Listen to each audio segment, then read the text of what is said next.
I knew James wasn't gonna unmute his mic. I knew it. I called it right out the gate. That's why I typed it in the Discord. You had right. This guy James is getting ready for the biggest intro of his life, as you should, because it is World Warrior #1 for US, Canada, West. Now, James, would you like to do the intro yet again? Yes. Welcome to the first of the start of the Capcom Pro Tour year with the World Warriors here on US, Canada, West. Sorry, I was trying to. Oh, Nathan is leaning on my keyboard over here. I was trying to do my socials, so I didn't see your message on Discord. Thank you very much. But it is going to be a good time here. Obviously, US West Canada is always a very, very strong scene. Yes. So I'm kind of excited to see who's really going to take the reins of West Coast Street Fighter 6. Right. Yeah, one of the biggest things I'm looking for is who has made it past all of the changes in the patch notes, right? I want to know what, if any, new characters kind of come up in the top 8 in terms of like the diversity thus far. Elena could be one of them. But I am seeing like a handful of people that don't necessarily actually no, let me rephrase. I see like 2 people that I should be used to seeing by now, because they've been stirring up quite the storm these last couple of events over in the top 8. I'm not going to reveal who just yet, but they've already made it into the winner's side of top 8. Love to see it. And a lot of representation full on through in regards to all of the West Coast, or at least a good amount of California, Pacific Northwest. I wonder who else is going to fill out the rest of the losers side and see if there's going to be any more representation throughout the West. Maybe like Northern West, right? I want to see some of the Vancouver folks make it in. Oh, right. I'd love to see more of like Washington area. So let's find out. Yeah, I mean, honestly, the Pacific Northwest region has been coming in strong. Obviously, that's where Chris CCH is from. And we have Zach Boggs. Oh, and look at that. Zach Boggs is in top 8 over here. So hope he's still using the Chun-Li. I would assume so. I think she's got some pretty interesting touches in regards to what her toolkit now looks like against normals that are relatively hard for her to punish in general. But one of the names I was looking forward to, actually 2 of the names I was looking forward to, Axel and Chris T. Not Christ, Chris T. But it's unfortunate that they're playing against each other right off the bat. Axel has been making quite the name for himself, to the point where I didn't even have to watch him play. I'm just hearing a lot of good things in general. Even people from our most recent venture over at CEO, we're talking about Axel. TNS talking about Axel as well. James, I hate to break it to you, you're muted again, brother, on Discord. Nathan or Jasmine strikes again. You know what? My voice was coming through on the Video Ninja, not the Discord. That's what was going on, and now the echo is gone. Well, no, I see. Actually, I can still hear an echo. Anyways, yeah, but Chris T, I saw him at CEO. I see him at Combo Breaker. He is definitely doing a lot of damage out here. Working a lot with Mena RD as well. That's right. Which is really cool to see. And then you see in the losers bracket, of course, Dr. Danny Pham, just chilling over there. Another player from the Pacific Northwest, formerly SoCal, formerly Pacific Northwest. But yeah, he's everywhere, man. But Zangief is definitely going to be a problem. Mm-hmm. I have actually a lot of interactions with, I think, half of the people already on the winner's side looking into it. But Dr. Danny Pham, I actually haven't been able to watch. I've seen him in a few streams as a chatter, as a stream monster. But for the most part, I've actually been slacking in regards to watching his CFN specifically. I know he still participates in the monthly event over in Seattle. The name escapes me. Sherry goes to it every single time. I know a handful of Street Fighter 6 players from out of town try their best to try to travel out to it. If you guys are from that area, please feel free to let me know, like in the chat, so I can shout it out proper, because I want to make sure. I don't want to just like name a local that's not really that local, so I want to just make sure that we shout it out. But this is going to be great. Samurai going up against Zach Boggs. Now, Zach Boggs has been going ham lately in a good way. Samurai, he's been kind of a little bit bothered, right? He's been trying to find like that proper work-life balance, and he hasn't found the amount of success that he was hoping with the character choice that he has with Akuma, because Akuma's been making a lot of waves. We just saw NL already make it second place over at CEO with a dominant force against a lot of heavy hitters. But right now, we'll see if Samurai can kind of replicate those results game one. Yeah, nice air throw right there to start. And, you know, Chun-Li probably didn't get some of the things that some of the Chun-Li's players want, but the lightning kick, all the punish counter stuff you can do with that is kind of nasty. Oh! Yeah, he didn't have enough to dash forward, and Zach Paul's actually put himself in a death position, like in a lethal position, just trying to go for Tencho kicks in a in a sequence where Samurai wasn't even close to him, right? Couldn't even drive rush forward because he was in burnout, so I couldn't tell you what exactly the thought process was from the side of Zach Boss. Maybe he was just like, you know what, this is a throwaway game, this is fine. Oh, that was a great way to navigate with the Hazanchu. I thought that would have punished upon landing. That would have been sick. Oh, what a jump over. Here we go. So Samurai gonna get some of this corner carry over here, obviously. And then does nothing. He got counter hit.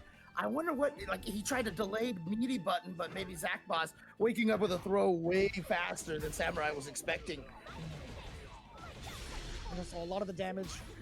This level 3 is going to be pretty significant, but it's not going to be close to death. It will put Samurai in an awkward position to make the right call on defense. Oh, that was so awkward. Did you see that? The down forward heavy kick just absolutely whiffed. It just stayed in front of Samurai. All right. Oh, interesting. Samurai just kind of went in and did nothing. I'm not sure if he was going to try to just do, like, you know, the landing and try to sneak in a throw or something like that. It was definitely something a little bit heavier than a light. There was a counter hit, or maybe Zach Boss happened to catch the timing just right. That's an excellent way to delay your normal. Excellent call from Zach Boss. Using that counter heavy punch. Again, corner. Oh, man, Samurai has been on point with these jumps. I think that's like the third fireball that he's just raw jumped over and gotten a smack ton of damage there. Speaking of smack ton of damage, we're gonna get that level 1. Level 2 actually just built up enough for He percent. just built it, and that's gonna make sure that Zach Boss gets the kill. He's going up 1-0 here. If I'm not mistaken, we're following CPT rules, so top 8 is going to be 3 out of 5 the whole way. I would hope so, especially with how CEO ended. I want to just see more games in general. Like, I don't know. I'm obsessed with the way that the players have been playing this new patch, honestly. Like, we talked about Chun-Li just a little bit, a little extra. She gets to tack on a pretty interesting amount of damage, like an extra amount of damage off of the air normals that she has. Like, yeah. Actually, air lightning kick. The OD lightning kicks, yeah. The air OD lightning kick launches them in a way that you can just get level 2s and such to follow up. It feels good to watch him float, right? Oh yeah, oh yeah. Just giving Chun-Li a lot of extra combo routes, obviously. But we still haven't seen Zach Boss go for any sort of like lightning kick punishes. But obviously, Samurai not really giving him the opportunities for that. Yeah, the most I would think about is one misplaced low medium kick, but right now Zach Boss hasn't even gotten that. Yeah, because obviously the OD lightning kick as a punish counter for Chun-Li, as a whiff punish, I should say, is going to be one of the biggest, you know, I feel like buffs that she's going to get, even though we haven't seen that yet. It's just going to combo right into the Kokosho. Nicely done. Excellent work. Excellent work thus far from Zach Boss. I feel like he's putting himself in the right positions and also guessing correctly in regards to what Samurai's trying to do upon pressure. Funny enough, there have been 3 instances. Okay, air grab, get him out of the air. I like that. There have been 3 instances where Zach Boss woke up throw against Samurai, and he was just like, what? Yeah, again, Samurai, I feel like he's trying to maybe just some sort of like, hey, I fought Zach Boss before. He likes to do delay tech, so I'm just going to delay my meaty. And Zach Boss is like, yeah, I'm just going to wake up and throw right away this time. Oh, good conversion off of the low medium kick. Mistiming the standing medium from the side of Zach Boss. One more sequence. Samurai puts himself in the corner. He could actually get smoked. Okay, Zach Boss instead gives him the benefit of the doubt. He walks up into the low medium kick and gets his life depleted. Yeah, I mean, look, crouching medium kick, drive rush cancel, still really, really strong. Still probably one of the strongest, you know, tools to have as a character in this game. I agree with that. Now, obviously, you know, I think that's probably one of the reasons why a lot of people are kind of, dodgy on Elena right now because she's not one of those characters that has the crouching meat and kick cancel. But I think she's going to play a very different game than everybody else. And I can't wait to see the Elena experts come into play. Sure. But right now, the Chun-Li expert is going to work. Samurai put into the corner yet again. 2 level 3s on both ends. A single confirm, I feel like, for Zach Boz. Being on match point could spell the rest of the match. Samurai is kind of hanging back. Oh, that could have been a big whip by Nutella. Yeah, but I don't think Samurai was in the position where he could have finished off the life that Zach Boz has. And he burned himself out with the gamble on that drive rush overhead, which didn't pay off. And this will do it right here for Zach Boz. For this game, he should be going up 2-0. No, not quite. Oh, he could have level 2'd through that. That's true. Look, I legit thought he was dead on that one. I think Samurai thought so as well. Yeah, Akuma? I mean, come on, it's Akuma, right? Akuma has 9,000 health. So I was like, yeah, he's dead. But, yep, there you go. He was still alive. I wonder if level 3 would have worked, actually. Being that close. Maybe. You may just like wake up level 3 to go right through the meaty fireball. Yeah, pretty much. Like, so I'm pretty sure Zach Boz was still in the same space as she was when she landed from that critical art. Right. Okay. So maybe, if not, maybe level 2, or it was a super. Sorry, it was like a regular level 3. And oh, there it is again. That crouching medium kick cancel. And there's the corner, a little bit of the good corner carry right there. Obviously, Akuma's routes have changed a little bit. Oh, what? Whoa. Wonder what that Hazanshi was right there. It was very interesting. Might have been walking up and then tried to do back heavy kick, but like crouched a second beforehand or something like that, Nah, he's been tracking down Samurai's air movements. He's trying to use Hazanshi preemptively to get around like a fireball lead, so maybe it was that. He could be right for sure, but I've definitely seen him lean towards Hazanshi while Samurai's airball for certain reasons. Right. To beat the air fireballs, right? Yeah, okay, makes sense.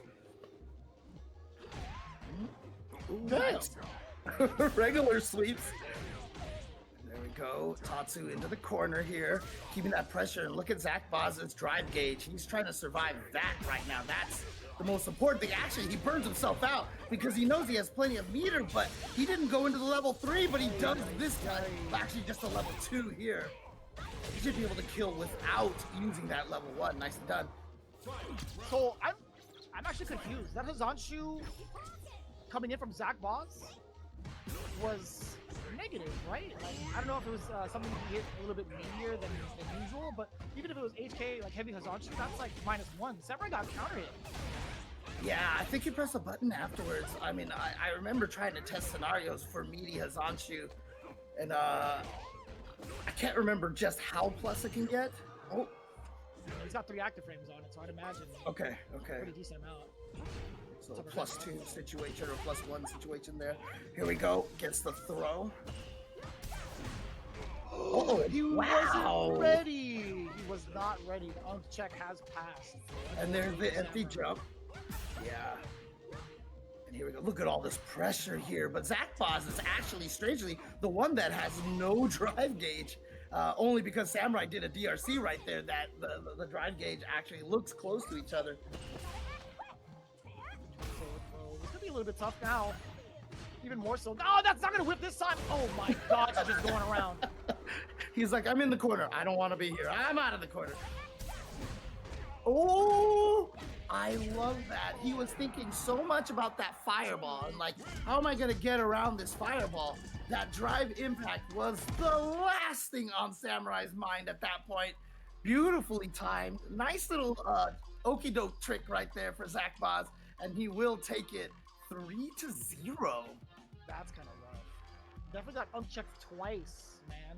He's the brand new uncle of 2 nephews, or a nephew and a niece, 2 nieces. There's gonna be a plethora of different combinations, but you hate to see it happen that way too, because you know in your heart of hearts, you understand that Chun-Li's fireball to a certain degree will run out of activity. It will dissipate. So like that being on the mental stack shouldn't have existed as much, right? If it was a Shoto's fireball, a Guile's fireball, you'd be like, all right, cool. But that's one of those things. If you just continuously walk back, you don't have to worry about proximity as much. You don't have to worry about parrying it as much. I mean, maybe that was on the mental stack. Like I'm waiting for it to disappear so I can counter poke, and then you're just not thinking about it. But regardless, the unk check worked, as you like to call it there. And if that's called the unk check, then I have about 7,683 nieces and nephews that exist. Yeah. Everybody in at least maybe everybody in Los Angeles are like your nieces and nephews. Probably. The game actually probably has that stat too, huh? How many times you blocked a drive impact into the wall, No, it's not even that. How many times you've been unk checked is what it's gonna now gonna be called. We have to email the devs, right? We gotta email the devs and be like, listen, can we change this stat? Can we make it so that it was directed this way? But anyways, we digress. It's gonna be, I believe, Axel versus Chris T coming up next, if I'm not mistaken.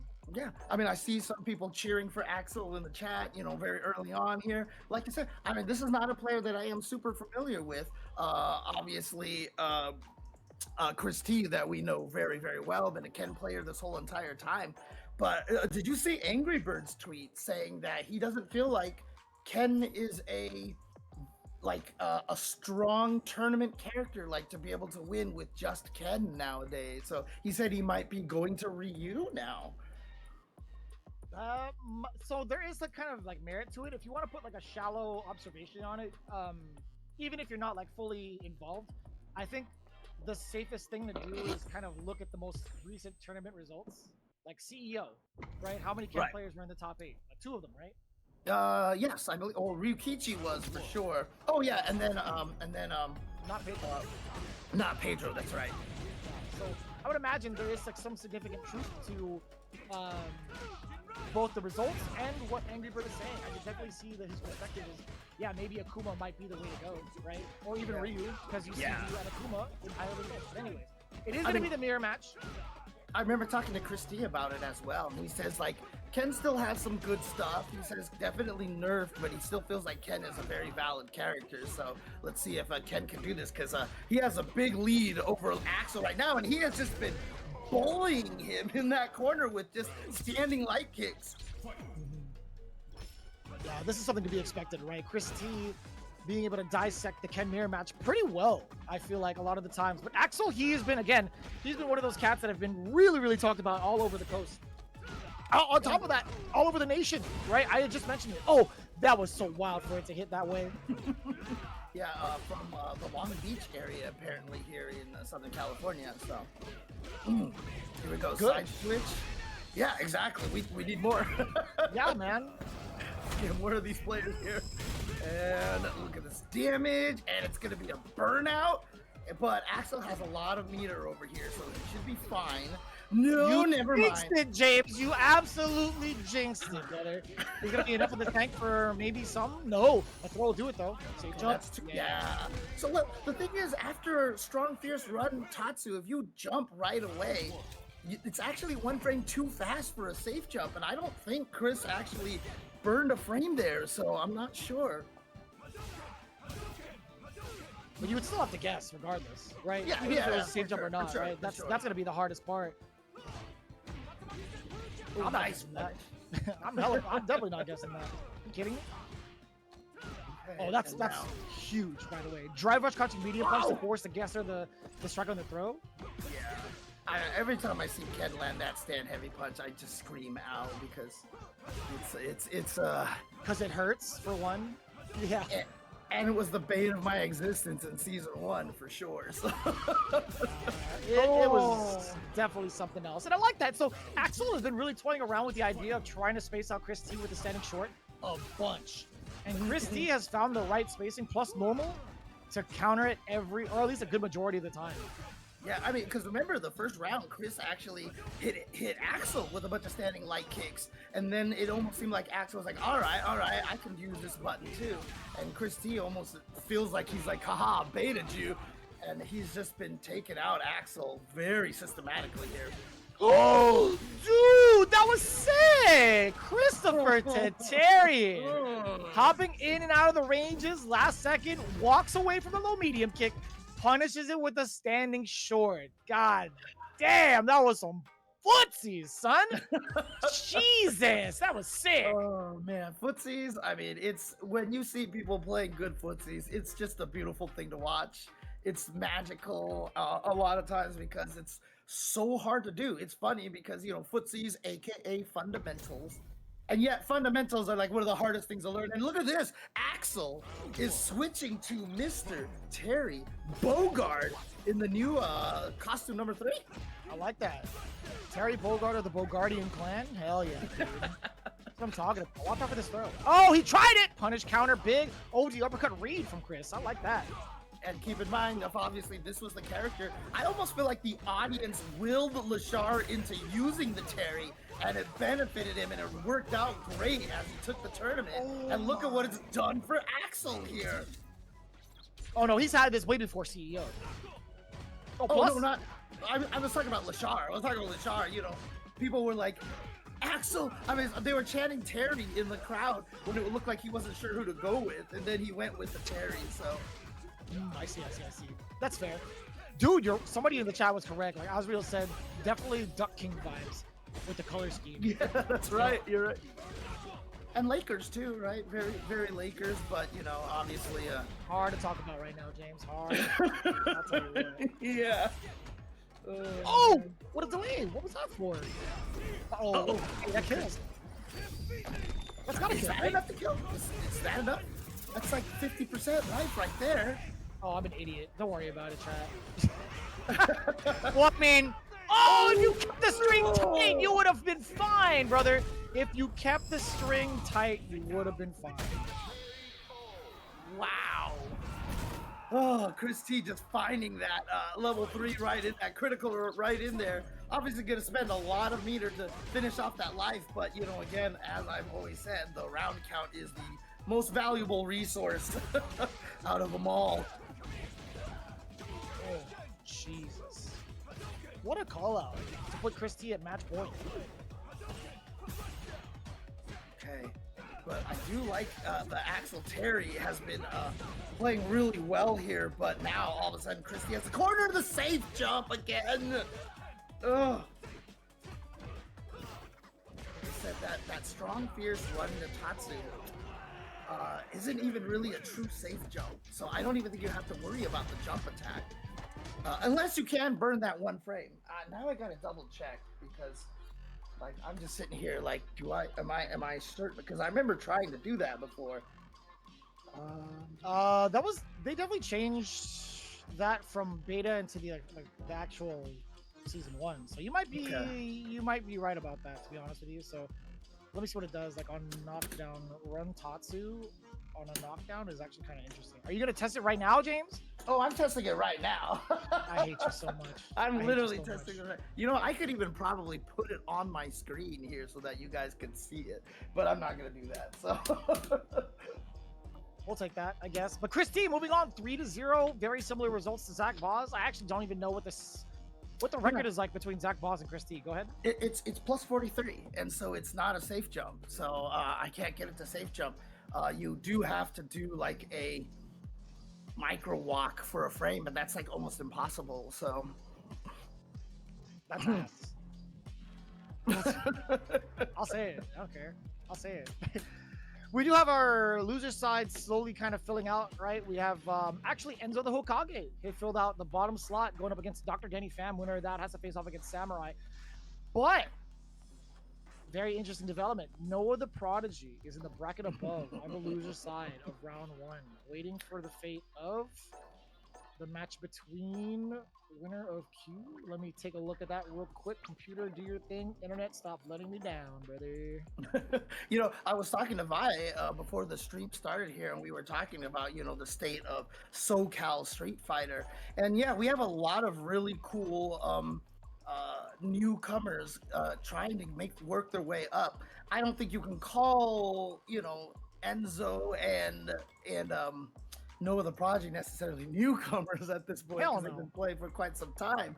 But you know, we've have guys like Mothman. I'm not sure if he's in this tournament over here, but he's definitely a player who's been playing for quite some time. But he's definitely making his name slowly here in Southern California as well.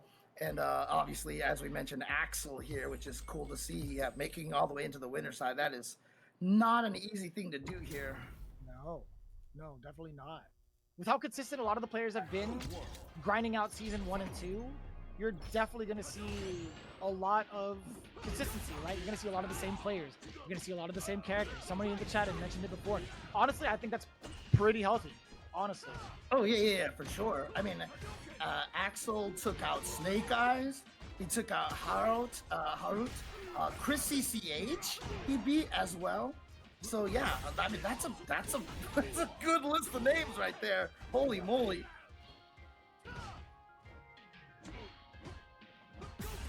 And of course, Dr. Danny Pham running with the Zangief over here. It's been kind of rough, right? Like Dr. Danny Pham has not been able to get anything started, mostly because Enzo's kind of keeping him on a leash in regards to where he's at, where he's been standing most of the time. Oh, there was maybe like a read and a half. Dr. Danny Pham, he's trying to set something up for Enzo. Ooh, that could have been a whiff punish. Oh yeah, just going for the chip right there. Just goes for the chip. I mean, interesting here, like, you know, we were talking about some of the players that were beaten over here, and I'm trying to see, like, Snake Eyes apparently got sent to loser's bracket by Axel, but I'm trying to see who took... Oh, Enzo the Hokage just beat Snake Eyes, so now he's fighting another Zangief. Yeah, and he's fighting him right on the screen right now. Again, he's been throwing down against Danny Pham with standing light majority of the time in the counterpoke department, or at least in the counterpoke strategy, right? I didn't really get to call out what Dr. Danny Pham was doing, dude. I'm just gonna call him DDP at this point. It's so hard, man. Just say Danny Pham. That's it, Danny Pham. I think that works. It's hard, brother. It's kind of like, you know, Iron Fist. Danny Rand, Danny Pham, right? He just kind of rolls off the tongue like that. And I apologize to Dr. Danny Pham because he's going to yell at me for comparing him to Danny Rand, so I'm sorry. The Light Kick has been putting in a lot of work. Can I just say that's it countered the startup of something from the side of Zangief. I thought maybe a standing heavy punch, perhaps. You see it. And you know what? Tundra Storm is the solution. No, I'm just kidding. You're not wrong. Big risk, obviously. Whether or not to how viable it is, who knows? Oh my God, that dash up was so dangerous. What a check on that. It actually looked like Danny Pham was jumping afterwards. I don't know if he was trying to predict the jump from Enzo to go up for the Borscht Dynamite instead. I don't think so. Okay. Maybe I'm wrong. This is so rough. Dude, Danny Pham was doing such a good job up until this point where he gets cornered. Standing like it. Spends all the meters. Should this be able to kill? No, not enough for the jackhammer. Oh, and Enzo has the DB. And here we go. Ken is so scary. With the pressure, what a confirm. No, he just did it. No, 100% he just did it. Danny Pham was trying to press a button in between to possibly prevent the chip damage from coming. Because Enzo did, after that string, he was going to be plus, right? Because of burnout. So he did standing light kick, OD fireball again into Shippu Jinrai. It would have chipped. Yeah, good point, good point.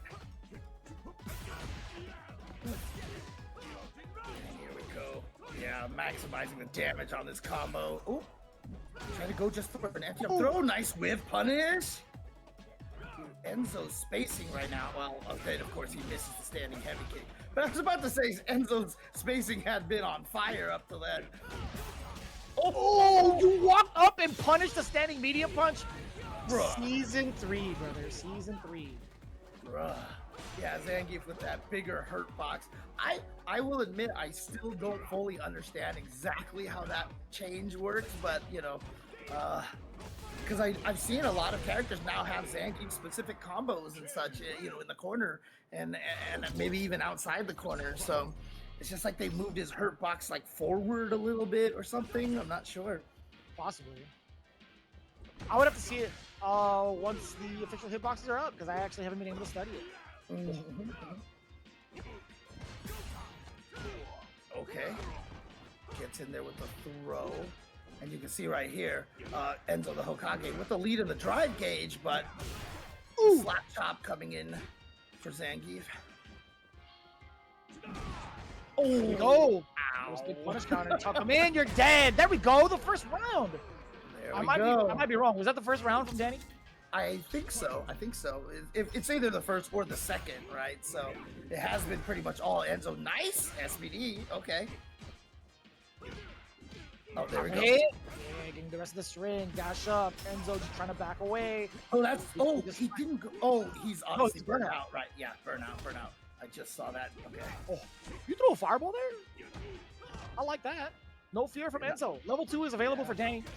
Oh, maybe he won. You know, or maybe he's too far out. Oh boy, that's trade. Yeah, because obviously the light one is 0, so they're both gonna go for the 4-frame. Nice hit right here. Should be able to finish with the level 3 super. Danny actually the GOAT for that. He recognized the stand short counter hit. I'm gonna give him the benefit of the doubt. That was a mad confirm from Danny. I'm just gonna say it. I don't care if he was buffering or not. I'm gonna say confirm, brother. You're watching the VOD back. I'm gonna say confirm, brother. Yeah, but that's a good start for Danny Pham here. All he needs to do is win one more game, and he's tied. And then the pressure goes on to Enzo, right? So, again, the whip, dude. Enzo's whip punishing has been on point. Holy crap. I think his overall decision making in neutral has been very, very strong against Danny up until this point. Now it's just pure commentator's curse. 2 fierces, now a sweep. SPD. Oh, that didn't get it. That's unfortunate. I swear, if I get thrown on their wake up, I always feel really bad in this game. And it was also really far, by the way. Oh yes, sir. That's one. Tuck him in. Jar rush forward. Do it again. He tried the running bear grab. Okay. Oh, I did nothing. Wow. I didn't know Shippu did that much chip. That was on the second hit. Chip killed him. Yeah, because he did OD Jinrai first. OD Jinrai first 2 hits. It took off maybe 3 to 5. I mean, it looked like I thought it was gonna chip slowly on each kick, but maybe I was just read it wrong or something like that. So the OD Jinrai did most of the haul. Okay. Uh-oh, did he jump? He did. Oh, yeah. And he's going to get the optimized Tatsu combos over here.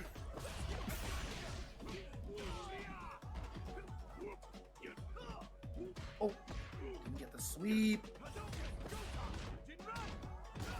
Yeah, look at this pressure here. Just finding little hits here and there. Nothing that Dr. Danny Pham could do. I don't think there was enough of a gap to get the armored standing heavy punch out of there. And that should do it right there. Enzo, the Hokage, taking it 3-1 over Dr. Danny Pham in the loser side. 2 Zangiefs in a row. Snake Eyes and then Dr. Danny Pham. That's quite the track record.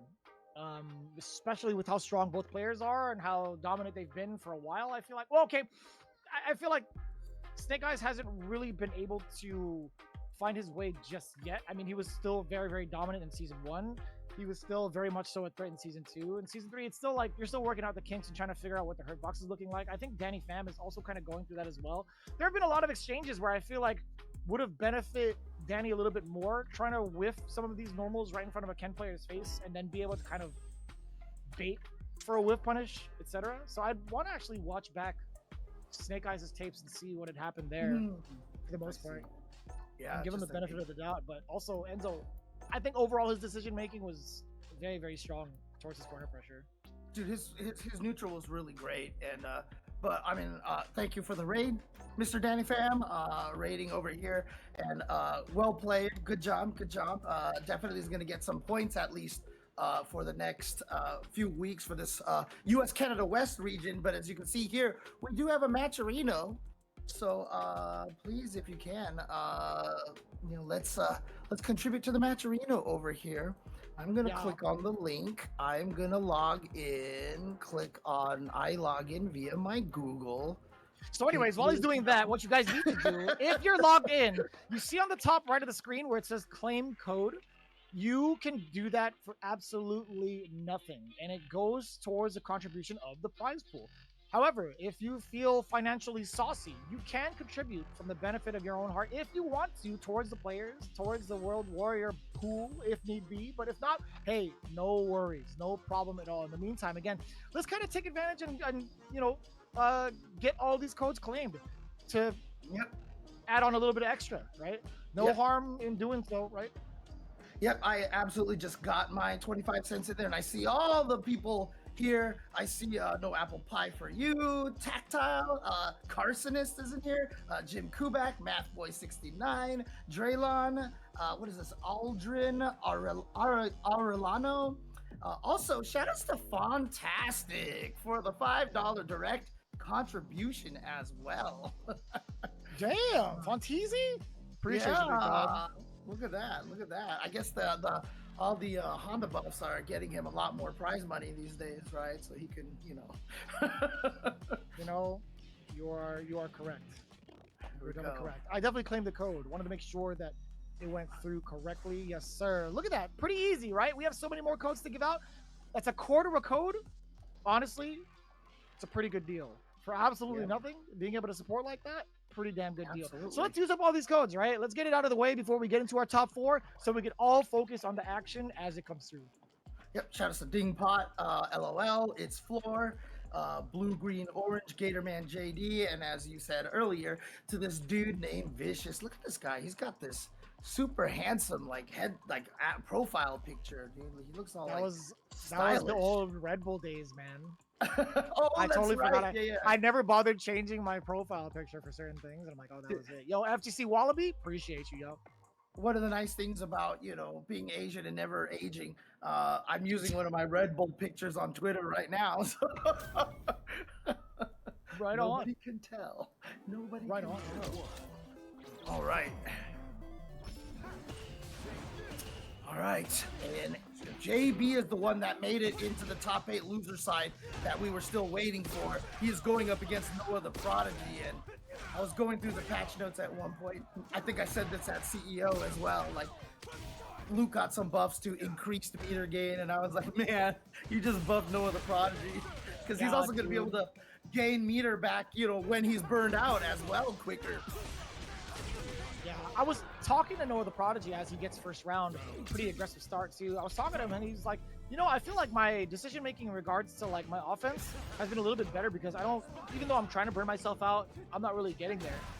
And I'm like, I wonder if that's because of the plus. I wasn't gonna say it out loud, but I eventually did. I'm like, either way, your decision making around it has been very sturdy. So honestly, he was playing his ass off over at CEO and did a really great job. I mean, dude, we were just commentating, like, what was it, like, even just round 2, the start of round 2, and like every match was a top 8 match already. Yeah, agreed.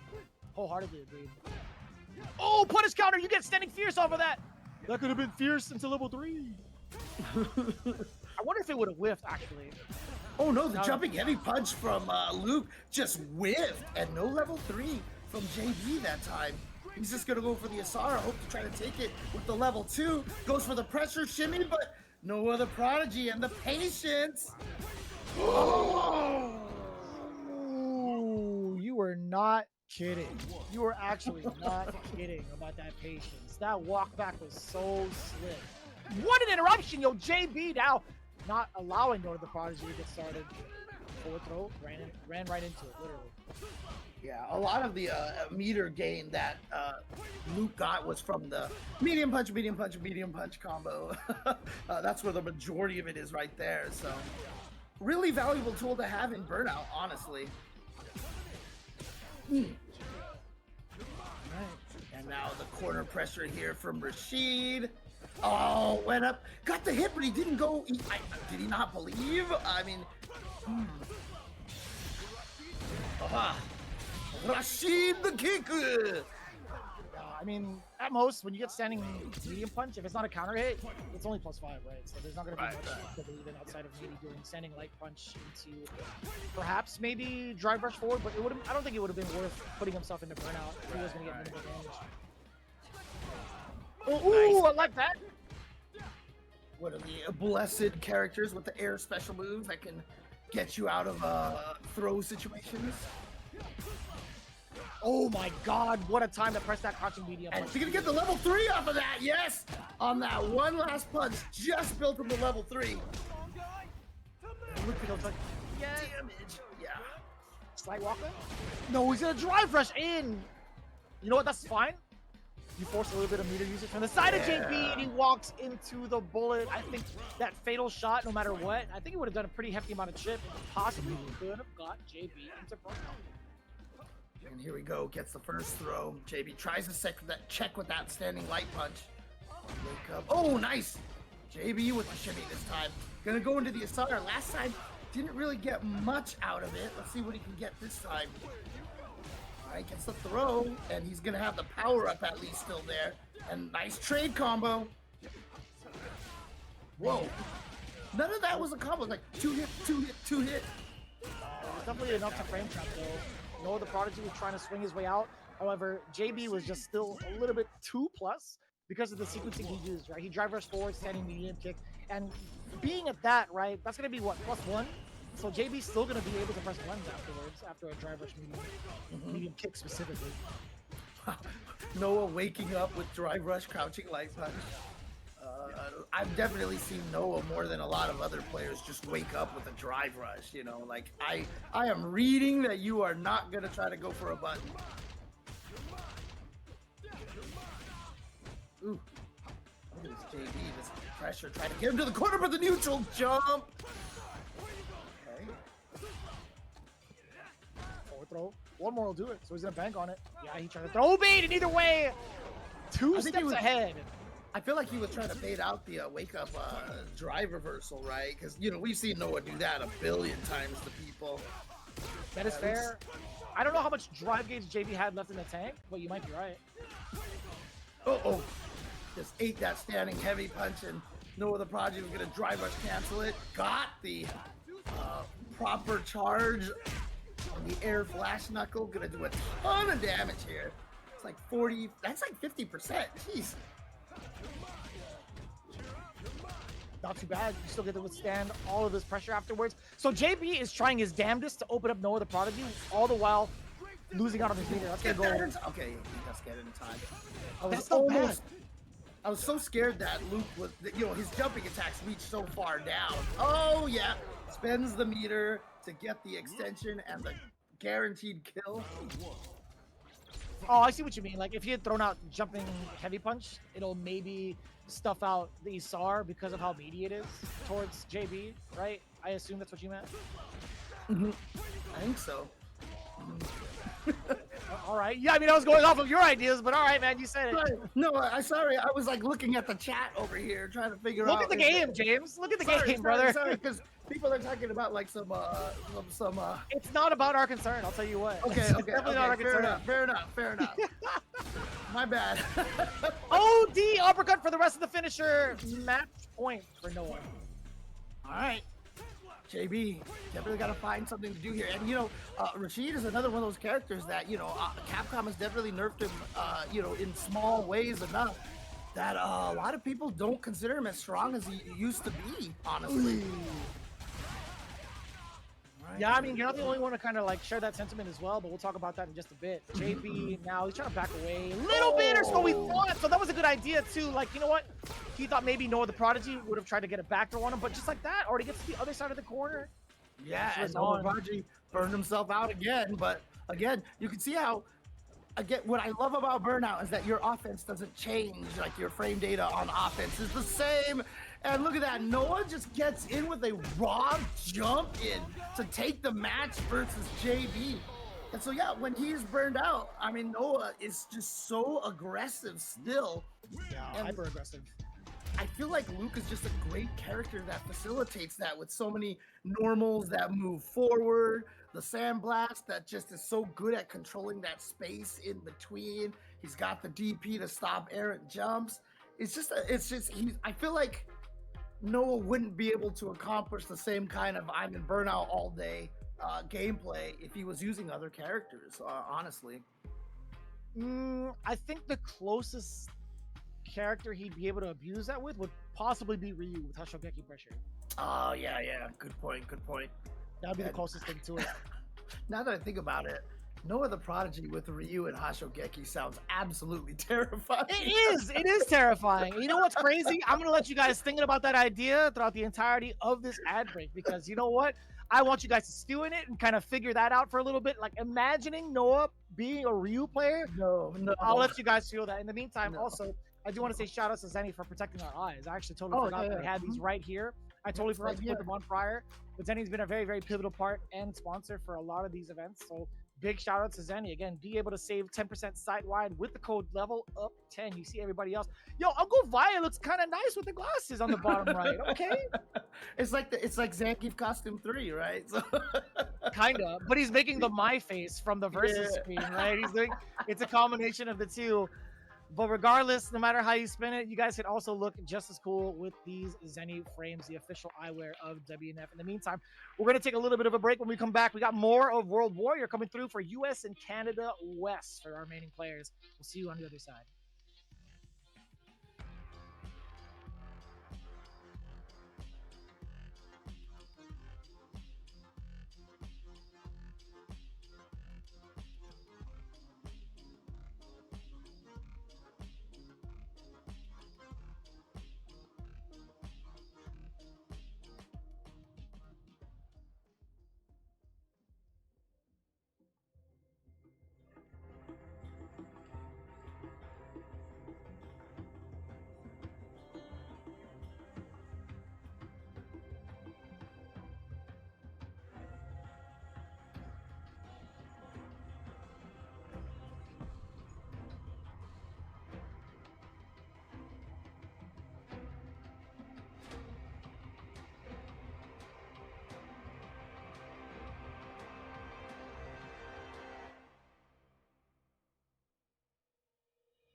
Oh, I'm just kidding. I'm kidding. I'm kidding. You're not gonna get me. Welcome back, everybody, to Wednesday Night Fights, the World Warrior here on Level Up Live. Wow, I just went back like years at this point. I swear. It is Wednesday though, so that counts. It's true. It's true. It's true. And shout outs, honestly, to Vi and the Wednesday Night Fights days, because I mean, honestly, that was what created so many of the strong players here in Southern California having an event like that to go to week after week after week. So honestly, if it wasn't for them, we wouldn't even be here. I'll tell you what. Right? So much love to everybody behind the crew in the production. Y'all know who you are. We appreciate you so much. But going into it, we have our top 6 established, right? We have our brackets up and running. You can see it from the winner's side. Zach Boss versus Christ Almighty. It's going to be Chris T. Then down below, Axel versus Noah the Prodigy. Ooh, it's going to be saucy. Then Samurai versus Enzo the Hokage. Interesting. Because now that I think about it, I see a lot of like Samurai's play in Enzo the Hokage. Really good balance between aggression and just really solid footsies that I feel like I see from both of those players. Well, I mean, hopefully we can see that come to fruition, right? I want to see that kind of action going on. When I actually didn't even know it was going to be Samurai going up right now, but Yeah, so that's going to be kind of cool to see. I want to see how he switches up between having to fight off against Chun-Li with Zach Boss to kind of possibly wake up after that 0-3 beatdown to face off against a really, really challenging Shoto navigated and piloted by Enzo. Yep, so here we go. We're going to see that one here. And, you know, it's interesting because one of the funny things about this is that, you know, Samurai was really kind of known for his Ryu play before, like, Street Fighter 5, you know, eventually Ryu just wouldn't get buffed, so he just went to the Akuma eventually. But I'm surprised he hasn't gone back to the Ryu yet. Oh, he's talked about it. He's definitely talked about it. We had that conversation over at Theo, and I told him blatantly, I'm like, dude, just go back. Who cares? just do it, bro. Yeah, honestly. I feel like he's just more comfortable with that character, to be honest. I mean, don't get me wrong, his Akuma in 5 was sick, but yeah, I just feel like if he has the opportunity to go to Ryu, if Ryu is considered so strong, you know, why not?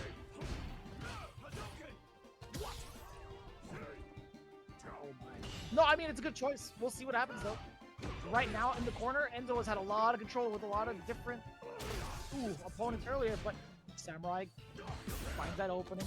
And now try to create a new one against Enzo. What a tech. See, there was so much space involved in that, too. Yeah. Very easy, very tough.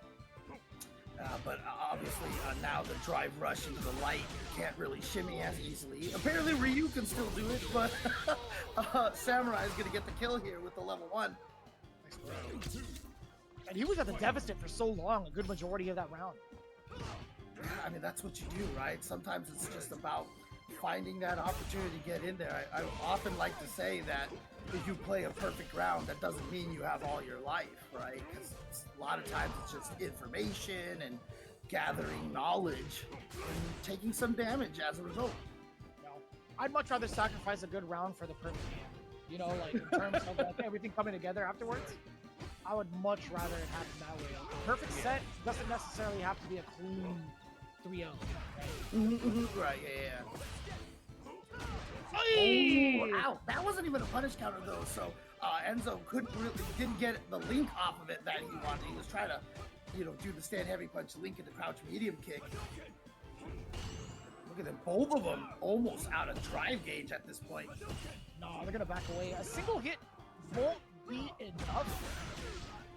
This is gonna help. I like you. Okay, if it was a punish counter, you know, you might be onto something.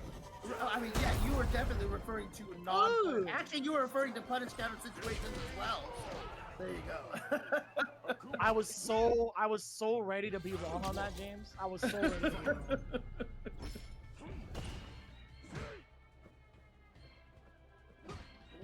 Man, yeah, you can just see them daring each other to try to do something first. And yeah, there's the mixture right there. You saw them all going for standing light kicks, and that's why Samurai was able to sneak in that standing heavy punch, right? Yeah. And they're all trying to do the quick, short range stuff, and so Samurai took advantage of the range on the standing heavy punch. I like that. Kill off the standing medium punch. Having to guess. Oh! Luckily enough for Samurai! Didn't have to worry much about it. Level 1, no, level 2, excuse me. I mean, it's not close enough for the wall splat so he can follow up, but he's not going to need it. It's not just going to kill straight up. The chest splat is more than enough. When the magma just goes right through, it goes from Street Fighter to Resident Evil really quickly. Yeah. Honestly, we need some crossovers, right? I want to see some Resident Evil outfits for the character. Oh yeah, dude, yeah. I mean, people have been wanting some of these crossover outfits for a while now, so. Dude, make C Viper like either Claire or Jill. You know what I'm saying? You know how much money that would make? A Jill C Viper would actually be pretty sick. Like if it was, you know, the Resident Evil 3, you know, I'm on a date outfit right there. I think it would work pretty well. You know, sure. Dude, I never understood why she starts in that outfit in that game. It makes no sense, but you know, that's how it was. Yeah, I didn't think about that. No, you're right. It doesn't make sense. I'll agree with you for sure. Wholeheartedly. A lot of fierce coming through the check. Oh, that was actually so unfortunate. Enzo had actually buffered the standing like into Tatsu. Samurai actually walked within that range. Extension time. Now the throw. Look at this. All that corner carry and just mix-ups after mix-ups, and yeah, confirm right there, nicely. Oh my god. Samurai the goal, dude. Are you kidding me?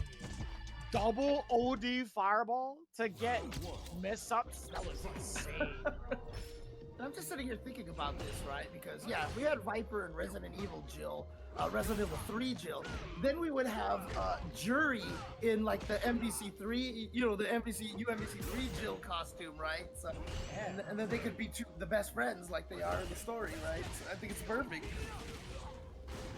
That can work out. Oh, very neatly crouching medium punch. Okay, good confirm in the target combo, but Enzo doesn't want to lose his turn. Wakes up with the ODDP. And has Samurai trapped in the corner here. Just needs a few more hits, but OD Fireball pushing him away. Oh, he just walked into the forward medium kick. Oh, with cancels on that one, so he drained a lot of his drive gauge. Good reactions from Enzo. If he's under 30, he has those on lock. I mean, honestly, if someone gets a Nemesis costume, I think the only one that would make sense is like Ed, right? Because, you know, the Psycho Snatcher is going to look like all the vines coming out, you know, the veins and stuff coming out. That's tough. I think structurally, the only one that would be able to support that is Sagat, right? Being 7. Yeah, oh yeah, that's true. That's true. I forgot about Sagat. He doesn't throw any limbs anymore. He just throws out tentacles. Like standing roundhouse like a diagonal tentacle or something.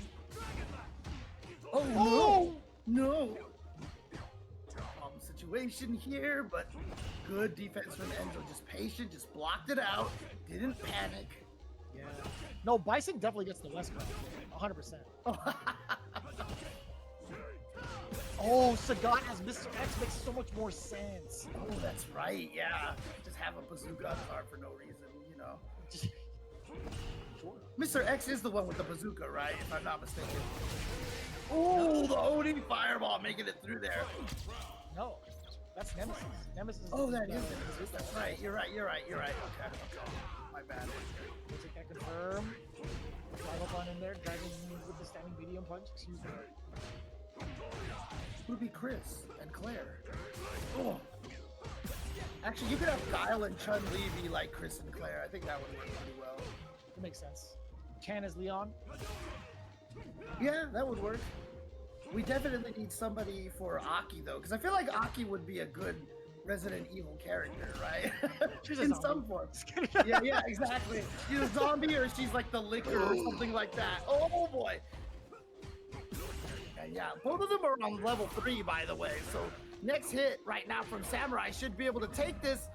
Oh, he just tries to bait something out with a backwards teleport. Samurai being a little cute over here. He is at match point. Just flash up for the throw. That was kind of sick. Like, why not, right? Just be risk averse. Play the rest of the match out. Play the rest of the stage out. That's such a good call. It's a very like sports mentality call from Samurai, right? Yeah, exactly. Just nicely done right there. And Samurai is still showing that, you know, like you said, hasn't been able to play as often. We haven't seen him in as many tournaments, you know, the work-life balance, which is always, you know, one of the toughest things to navigate when you play fighting games. I have a lot of people on my stream that come by and they're like, man, I've been playing fighting games for so long and I just haven't been able to improve. And I was like, how much time do you actually legit dedicate to it? And they're like, you know, maybe an hour or two after everyone goes to sleep kind of thing. And I was like, you know, you can't beat yourself up for, you know, not improving a lot, because other things are more important. And I mean that legit, like straight up, like no any sort of like joke or anything like that. Like life is life. So you got to make sure you take care of yourself first. So yeah. I think the best example to kind of shorten this up, the best example to take would see, or maybe like figure out how Chris Wong does it, right? I think he's the only one that's really trying to balance it out. Well, at least in season 1, you saw how much success he had with season 1, finding that perfect balance. But it is possible. Like, don't let anybody tell you different. It's just a matter of how you spend your time. That's genuinely it, right? You got to study smarter, not harder, in regards to the resources out there. Granted, there are a plethora of resources. You're watching it right now here at Wednesday Night Fights, right? With the World Warrior US Canada East, you're getting West. Excuse me, hello. Where did East come from? I'm not a CEO anymore. This is definitely the West Coast. Right. But Yeah. you have a lot of opportunity here. Oh yeah, I mean, the beautiful thing about the World Warrior, system is that you can find a lot of success everywhere. Look at what's happened to like Blas, right? I mean, he had the World Warrior, won that in Chile, got to Capcom Cup, got second place, and now he's a regular at every single one of these tournaments. We see him flying out to all these events. Cryme did super well in the Blink Respawn last year. And That's right. I thought he actually has split ties with the Black Esports team, right? So it seems like he's a free agent now, Cryme. So if anybody's out there looking for a potential young, strong player, I mean, that is a great place to go. Ooh, interesting point to bring up. Wait, what? You heard me. You heard me, James. I didn't stutter on this one. Is this Noah the Prodigy using Cammy? Not the first time, right? We had seen that kind of demoed out at Capcom Cup for the very first time, I feel like, in a long time. Wait, no, he's done it before on locals. I'm so dumb. But yeah, he did definitely show this off at Capcom Cup. He's shown this off at a couple of weekly events these last couple of weeks. But now, he might have found something with the Cammy play against Ken specifically. I don't know if it's going to be the play for Shoto's going in general. Yeah, but this is what you got to do at these World Warrior events, especially because it's about consistency across weeks. If you've actually made it into the top 8 like this, you can experiment a little bit with your secondaries here because you need to use your secondaries against strong players like this. So this is a great time for him to try this, Cammy here. Yeah, why not, right? We're getting crouching. We're getting a lot of the carry. Actually, no, we're going to get the setup, Ryukichi style. Okay. And now in the corner, let's see if Noah can break out of this situation. The delay on the drive rush. Standing heavy punch with the standing light kick. He's going to find a hit over here. Gonna go into the level 3. Is this going to kill? You tell me, James. Oh, dead. One. Dead. That is the one. We'll definitely get enough damage on the board. Noah the Prodigy really making the Cammy shine in the Shoto match. Mm-hmm. This is a character who has clearly been strong since the very, very beginning, and it's just, if you have a dive kick and the normals that Cammy has, it's like hard to really make this character bad. True. Yeah, it's difficult. James, you gotta go back to Cammy, man. Oh, I mean, I've played Cammy a lot. My biggest problem is that I just want a hooligan everywhere. I just want a hooligan all day because I love the hooligan. And they took away one of my hooligan setups, which I'm kind of mad about. But... James, play the damn game with Cammy, all right?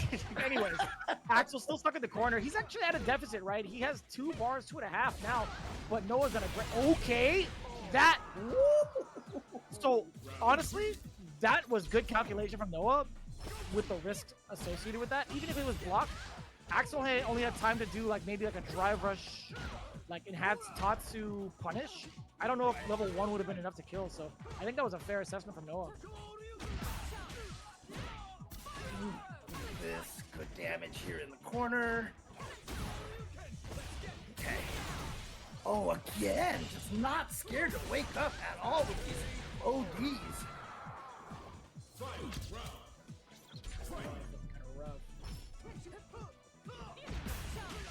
Okay, great whiff punch right there. And that right there we saw was the nerf, but I feel like Noah canceled that even later than he pressed the button. He went for the throw. Grab, dude. Oh no. Yeah. He almost definitely did. Oh, again, what do the range on Cammy's crouching medium kick is ridiculous. Oh, back-to-back throws. Cammy wins. Jesus, Noah the Prodigy. Currently running away with it 2-0 against Axel. I really like seeing Noah's Cammy. I like this because Cammy does require a little bit of aggression sometimes and just trying to be annoying in your face because, she doesn't have normal overheads, etc., etc. She doesn't have a lot of the standard things that open people up, but she just has so many good tools that you just get so scared fighting against her that you will just open yourself up like this. That's what it feels like. It genuinely feels that way. But right now, Noah applying more of that pressure, moving the right spacing. We do get the appropriate DP. Now the back throw. We need to see this pressure going live, right? Axel finding a way to sneak in the Dragon Lash. Cammy is crouching, but you can't finish it off with the rest of your meter.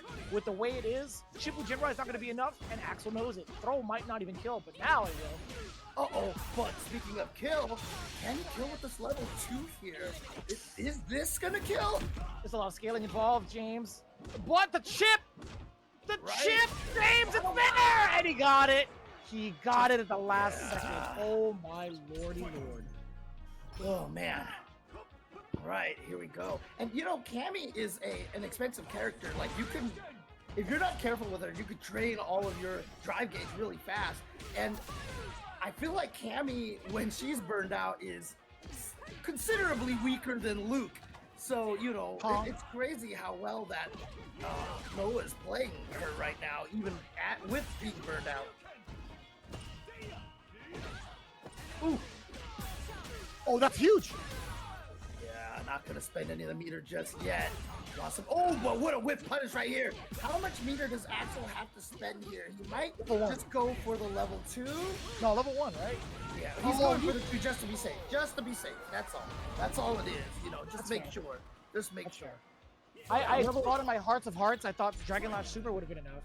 Yeah, I mean, I kind of agree, but again, like, you just don't want to be in that situation where it doesn't kill and you're like, dang it. You know? Yeah. Especially when you're down 0-2, right? You need those rounds. Uh-oh. Oh, boy. That is relentless. So we like the idea here, the damage to increase the life gap so far.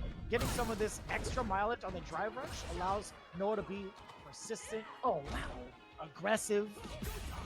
Oh, nice. Nice read on the shimmy right there, Axel, waking up with a crouch medium kick. This is something you have to do, because that's what counters those shimmies. Nice. Oh, there we go. And Noah the Prodigy is going to do it with the Cammy. 3-0 over Axel. And this is actually kind of a scary thing, to be honest with you, seeing Noah the Prodigy busting out another one of these, you know, actually what most people would say a higher tier character than Luke, and running through everybody with her. Nicely done. That was a really, really strong play right there. Very impressed. I want to see a little bit more from Axel, honestly. I think there were a couple of moments where we've seen him shine even like outside of this exact top 8, but there were a couple of moments where I felt like he was kind of resting on his laurels a little bit by the way he's been playing recently and hasn't really been able to adjust from pool play into proper like top 8 play, because I know for sure he has the potential. Right?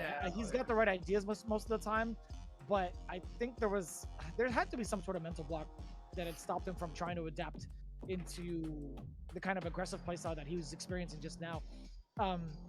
But with that said, there's 2 conflicting playstyles between like Chris T and Noah, right? So that's really hard to adjust for. It's genuinely so hard to adjust for. And honestly, you know, he obviously is not as well known as a lot of these other players. And here he is at the World Warrior, you know, playing online, playing on stream and everything like that. Sometimes it can get to you. Remember Vi, one of the main reasons why he wanted to do like the Wednesday night fights was to get everybody used to playing on stream and get everybody used to the fact that there are like hundreds of people, maybe thousands of people watching you at home, you know, gotta get used to that pressure. I agree.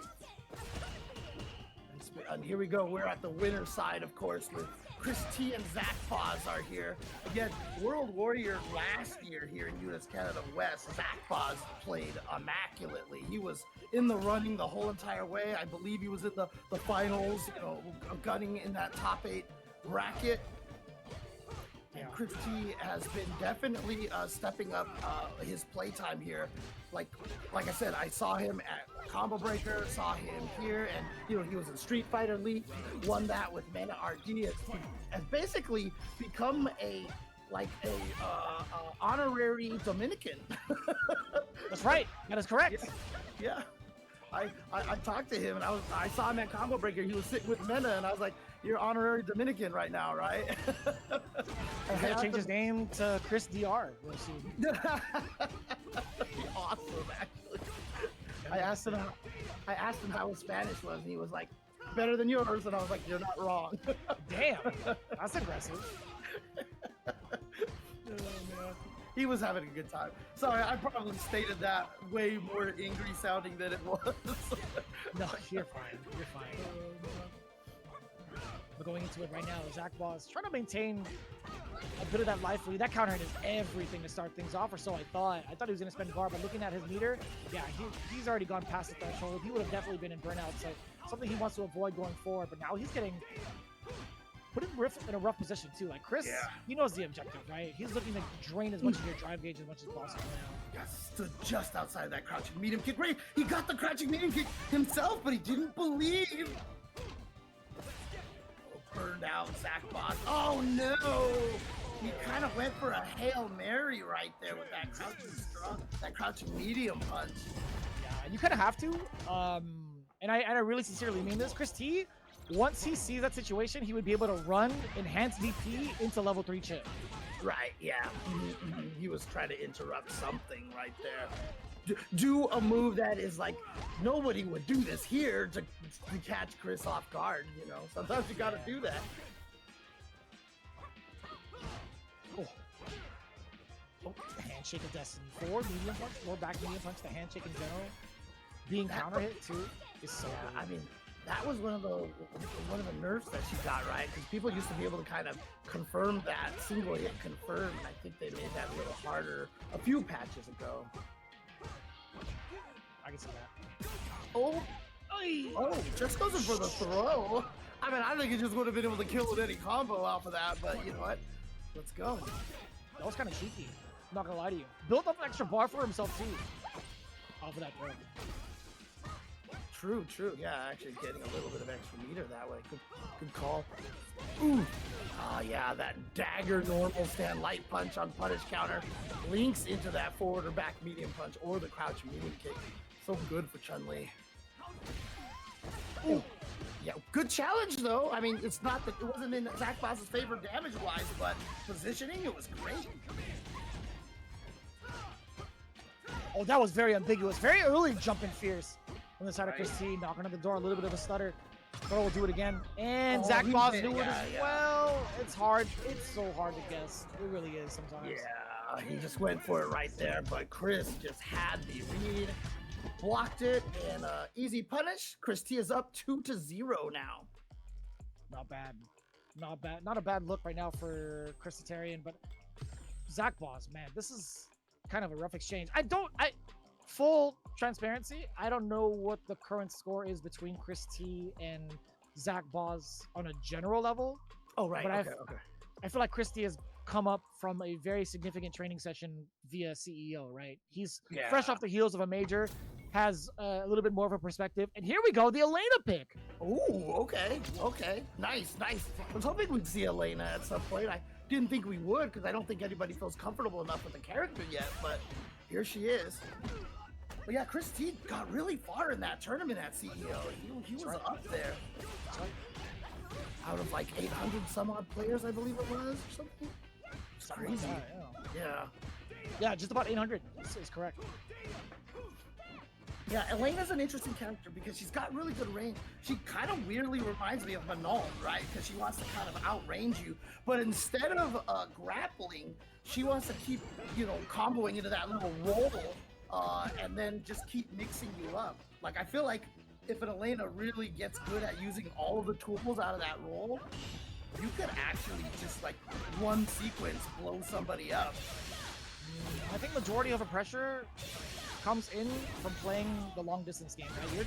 You're playing a game of strategy, you're playing a game of patience, you're chipping away at a lot of the opponent's health and drive gauge from like medium 2.5 range, which is something a lot of characters can't do as annoyingly as Elena, which I feel like that'll be developed later on, right? She has really far overheads.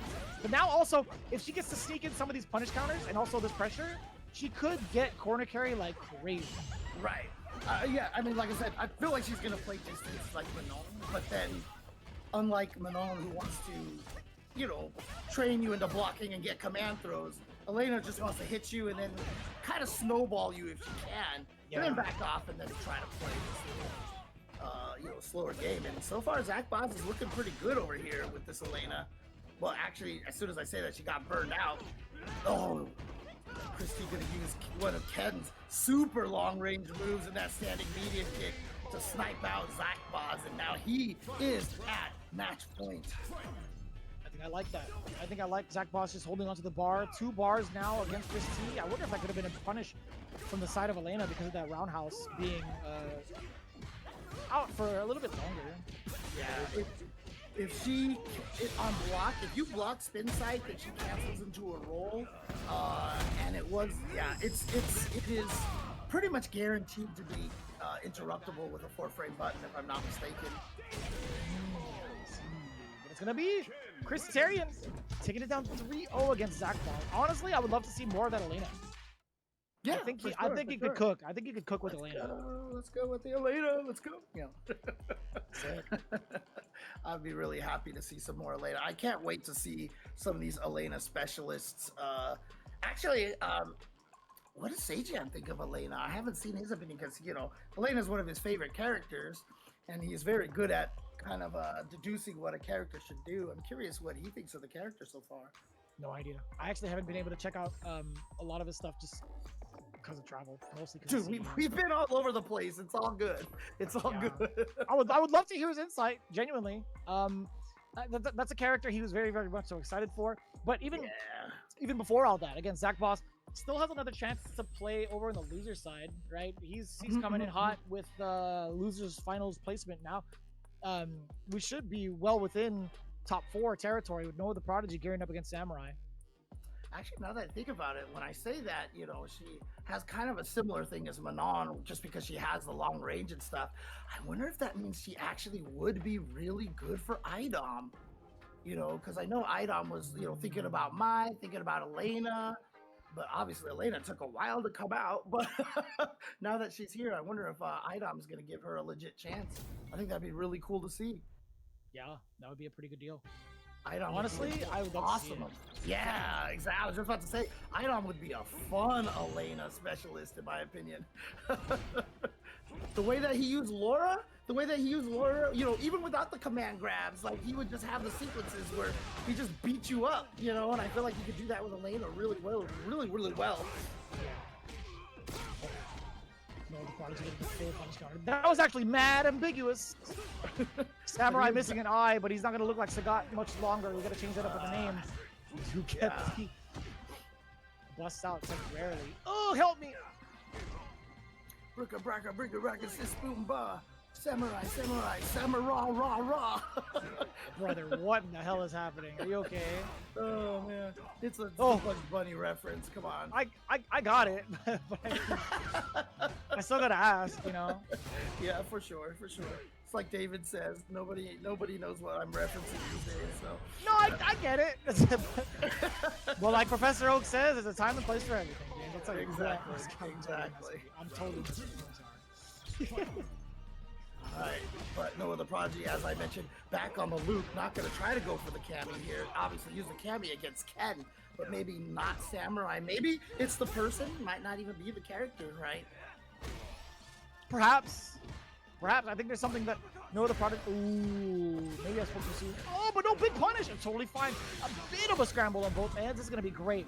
The damage is going to be pretty decent for the pickup, but more importantly, the burnout, right? You know what? Force the DI. See if he goes for the level 1. Force it. Yeah, just get him to spend it, kind of a thing. Oh, there. Oh my God! He just went for the level 3. Oh my God! He's dead, isn't he? He's deader than dead. And I think that's fine for Samurai. I think that's totally fine for Samurai. You get rid of all of that bar from the side of Noah. You retain 1.5. I think that's totally fine. Right. And honestly, if he didn't, you won, right? So it's kind of a situation where you're still in an advantage even if he takes that round. So I just don't know how Noah's so consistent on that, because a lot of the times when you're trying to buffer into the supers and stuff, when they activate, you're like mid circle on one of the quarter circle forwards, and you're like, oh God, how do and it's just like so awkward. But he seems to have it almost every time. Doesn't matter though, because Samurai just ran over him in that last round. Yeah, pretty quickly too. I was actually kind of surprised to see how much damage and down through from the side of Samurai. All of that effort. Again, we talked about it too. Noah the Prodigy spending that much Barb Mat early. It gave Samurai a lot more confidence. Going into the next one. Oh, that's actually enough range. And let's get him out of the corner. It's the standard +5 on throw whiff situation right there that Samurai got out of that. Yeah. Ooh, that's nice. plus. That's plus. Yeah. Can't challenge after that. Obviously, you got a crouch block, but if you're parrying, you're forced to stand up. If you're drive parrying, you're forced to stand up. So that was really smart from Samurai to be able to use that drive parry. Oh, okay. That's a lot. That's a lot of meter being gained from the side of Samurai. Really smart. Good, nice drive rush, light punch in there. You saw right there, good patience of Samurai. Only threw out a jab, so not to get shimmied. And yeah, you're okay with that. Obviously, a lot of players will jump out of the corner just to get out of there, even from the cross cut. That's why you see a lot of players when they jump out of the corner, they don't press a button. They don't want to get landing punished. They don't want to get counter hit. You know what? Just take whatever little damage it is and be okay with it. Right? Just gotta watch out for the back throws. Oh no! Noah actually missing a flash knuckle combo over here. Yeah, you don't even have to worry about it being perfect anymore, right? With that leniency towards season 3. Right. Yeah. However, I still say that. No, it's too close. He tried to go for another one. That's gonna do it right there. Samurai goes up 2-0.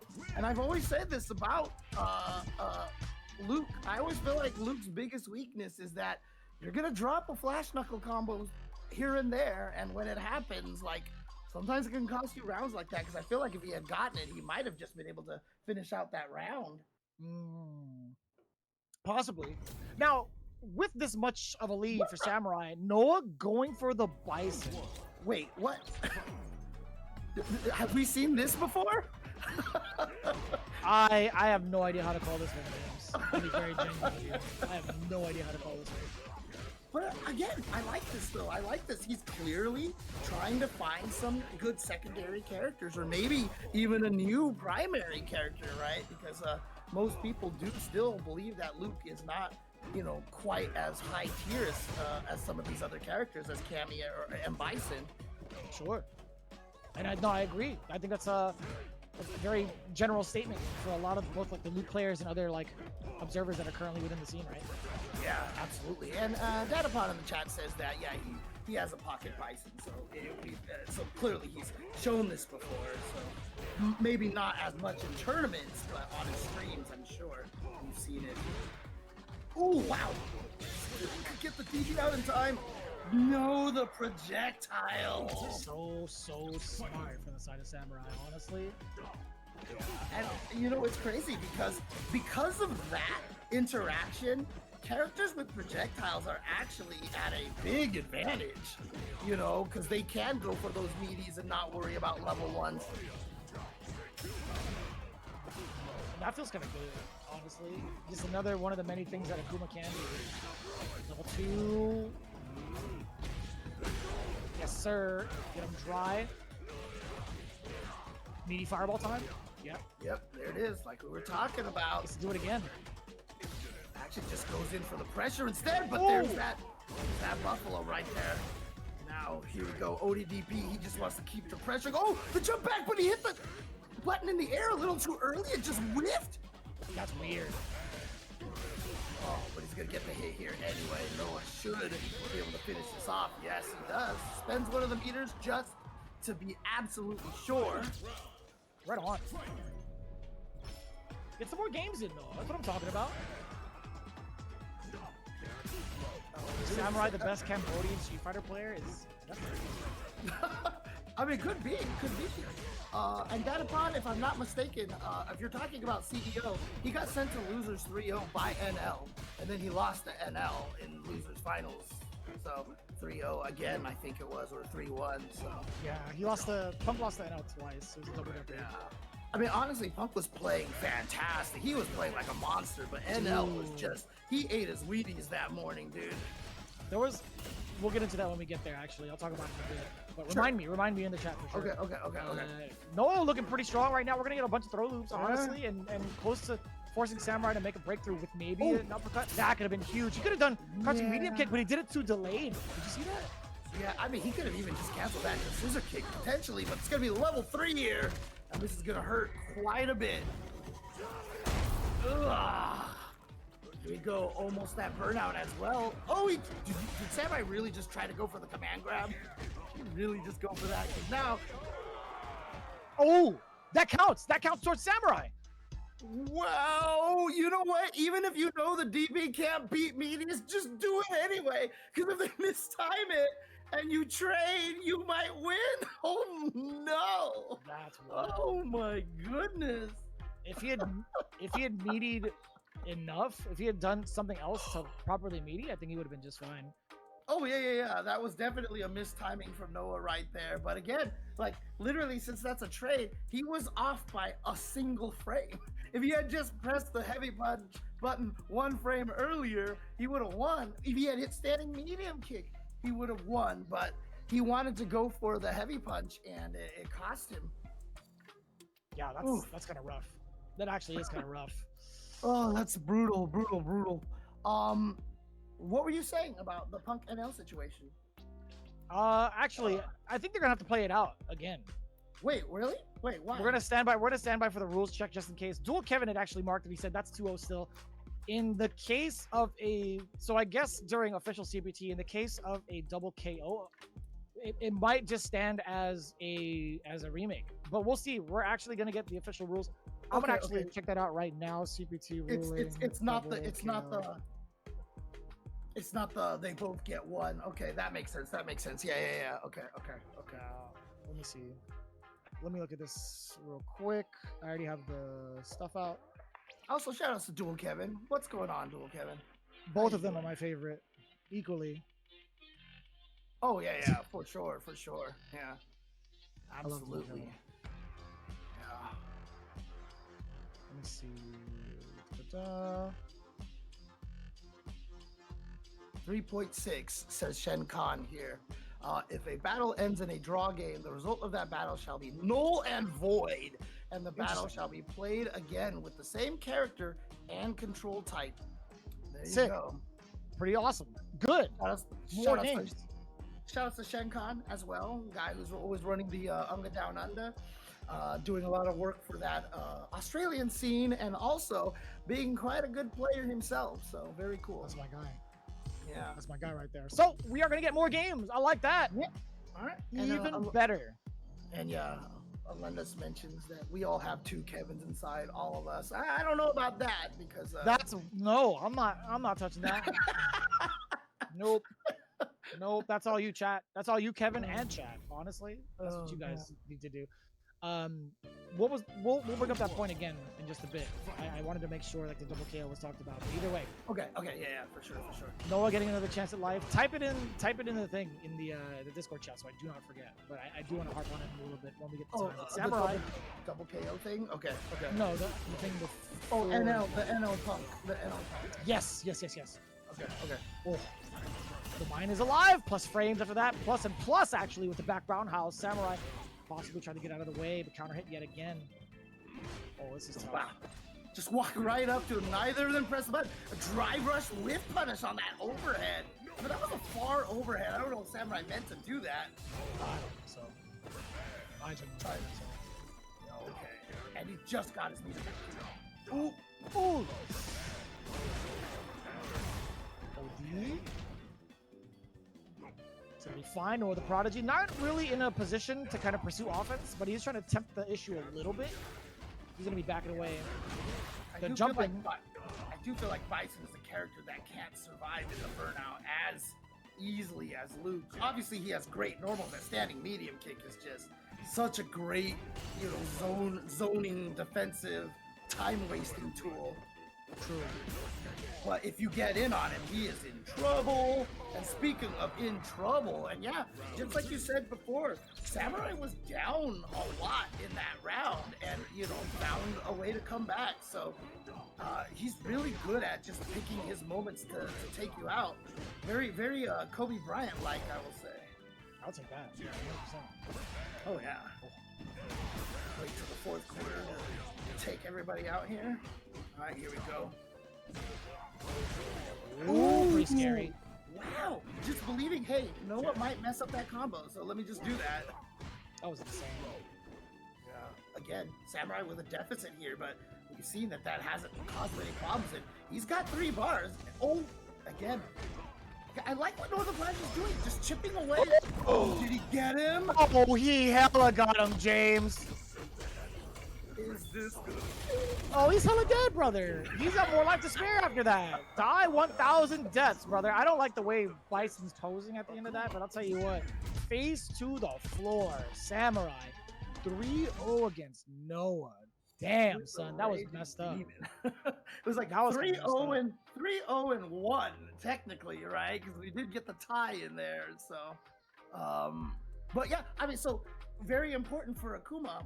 If you do stand light kick, drive rush, cancel the Raging Demon, that will connect. If you do crouching medium kick, drive rush, cancel, they have it set up so that it is perfectly timed that if you do a Raging Demon, you can just hold up and escape it because you're coming right out of block stun.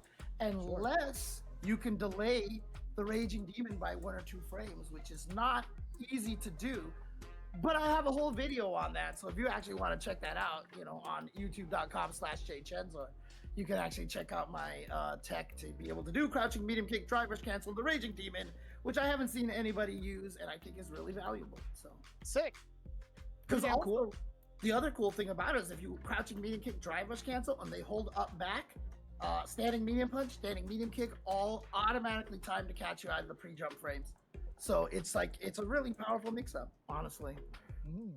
Okay. Ooh, okay. 5 more codes left, as you mentioned in here. Okay, cool. Hey, Mr. Mustapheles, what's going on with a $20 donation? Damn! $20 and a quarter. You get it correct. My man used the code and he gave $20. I appreciate you big time, Mr. Mustapheles, man. You've been really like reposting a lot of people's stuff too in regards to events. So I appreciate you putting visibility out there. Always love and thank you so much for your generosity. Again, whenever you guys have the financial means to do so, feel free to do so and contribute to the pot. Damn, there it is. All of our codes have been used up. Hey, successful mission, everybody. You guys are doing a phenomenal job. I appreciate y'all for real. And the players do too. My number went back up to 4 codes remaining. I don't know what's going on, but you know, let's just make sure that they're all used up. Also, shout outs to Rotary Lover 89 who has donated $5. He donates to so many different events. Shout outs to him. What a wonderful guy out there. So thank you very much. And thank you to the Zenny guys as well. As you can see here, save 10% with the site-wide code of Level Up 10. And shout out to the Zenny guys because they have. I've never owned more than a single pair of glasses in my life, and Zenny sent me a bunch, and I never realized how convenient it is to have like glasses in every room. It's kind of crazy. I believe it. The other thing too, one time I was talking to them, I was like, hey, thank you for the glasses, but can I request more glasses wipes? And they just sent me a bunch of glasses wipes, and I literally have one in every part of my room, so I'm never at a point where I can't wipe my glasses with one of their awesome, you know, Zenny cloths over here. So you can see. What's the other side look like, James? Oh, it's like the dragon stuff. That's what I'm talking about. Yeah. Look at that snake. Look at that. Yeah. The cherry blossom snake. Pretty damn cool. Oh yeah, it's a snake. I thought it was a dragon, but you're right. It's a snake. Okay, good call. Yeah, but shout outs to them. I mean, seriously, for an OCD person like me, I used to carry a cloth with me, but then I would put it down somewhere. I have no idea. I would run through my house trying to, where's my glasses? Like, but now I just have them all over my house, and I know never to take them away from that location.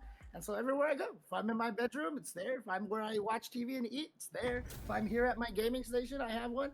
It's so nice. Nice work. Yeah, I like that. Yo, Zenny really providing for a lot of us in the FGC. Now going back into it. Yo, Zach getting the Chun-Li back into the ring. I'm excited for it. Oh Genuinely. yeah. I was always so sad that in season 2 that Chun-Li just kind of disappeared. Zach Boz was doing work with her even we saw that earlier. You were talking about that exactly right there. With the Hazan shooter trying to beat the air fireball. Didn't work out that time either. But yeah, I mean, the Chun-Li's kind of disappeared. She got some buffs. I'm curious to see what Zach Boss thinks of those buffs, but always glad to see players like Zach Boss or like, you know, we saw with Juicy Joe, you know, sticking around with the JP, and we saw how well what he did at Capcom Cup. I mean, with how well he did over at CEO too. I think he did a Yes, phenomenal that's job. That's right. Taking down a lot of the big players. I'm surprised. I'm actually very upset that we didn't get to talk to him even more because that's a long journey. Either way, Zach Boss. I Still on a slight deficit. I actually oh no, what happened? Oh no, that should have been a kill combo right there. A nice, oh yeah, you're gonna be able to get the juggle now with the Oh, that was sick. You gonna tell me that wasn't sick? Cause that was sick. That was sick. I like what that. a pickup. Zach Bossington. Jesus. Yeah. Oh man, that's like the Mike Rossington right there. I mean, that's just like all in there. Nice. That's what it felt like, man. You always say it. I was also just going to mention that I asked Rinkemans Barnett if he walked from the airport to the venue again. He did, but it was way closer than the Capcom Cup, okay? So it wasn't comparable. That's fair. Oh. Yo, you threw the fireball out. Zach Boss sitting on 2 bars could be pretty deadly. I think. I don't think that's what Samurai would want forced out. Ooh, that was mad delayed. Yeah. Oh, what a block on the other head. And here we go. Yeah. It's interesting because obviously the light kick Tatsu into the sweep isn't as effective as before. I feel like we've just seen Samurai go with the medium Tatsu most of the time here. Oh, just gonna spend it all. You kind of have to. Yeah, make sure you get that round. Especially with that routing, you really have to. You can't take a chance with trying to let Zach Boss live. With that much life left too on your pocket, that's playing with fire. I like that though. Right. Gets a throw and just doesn't apply a lot of pressure afterwards. Just playing very patient. And this is kind of what Chun-Li wants to do. Definitely has some strong normals here. Oh, here we go again.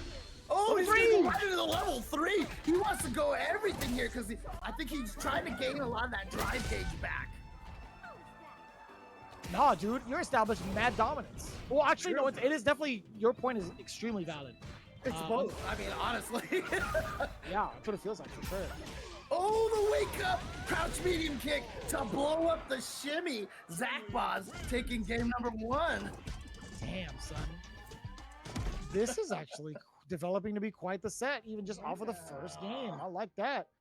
Again, a huge changeup, right? Or actually, not a huge changeup. It's technically double elimination, double jeopardy. Jeremy, get your brain and keep it in your skull. Holy. And Zach Boz did take it originally 3-0 over Samurai, so Samurai's got to figure something out. Looks like we've already gone back to the character select. Unfortunately, Samurai's character is a little bit blocked off there. I wonder if maybe he's going to try the Ryu. I don't think he would. I don't think he would. I don't think he has it in him to do it right now. Okay.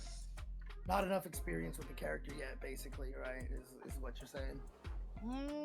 I'm not sure. I don't know if that's the case truly. I think it's more so specifically for this matchup. I don't know if he's going to be ready for it.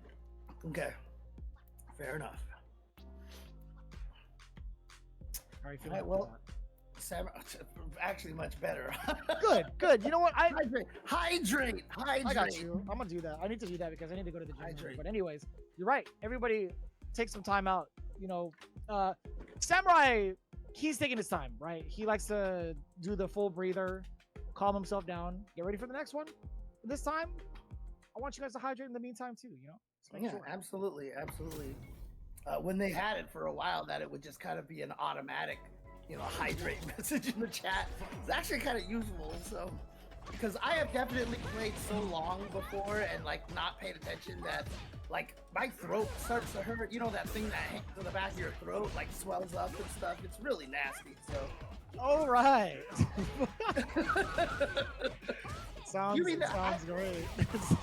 what? You don't think everybody wanted to hear about that? Come on, man. I don't know. Maybe. Perhaps. I didn't know you would give that information out for free, so that's all. True. Fair enough. Fair enough. I usually charge quite a bit for that. So dealing with the thing hanging in the back of my throat. So yeah. Anyways, nicely Being done. able to charge the rest of that super is pretty damn good on that damage. In that damage department. What is happening, James? What is happening? All I know is shout out to MF Slayer. What's going on, sir? How you That's our goat. That's our goat.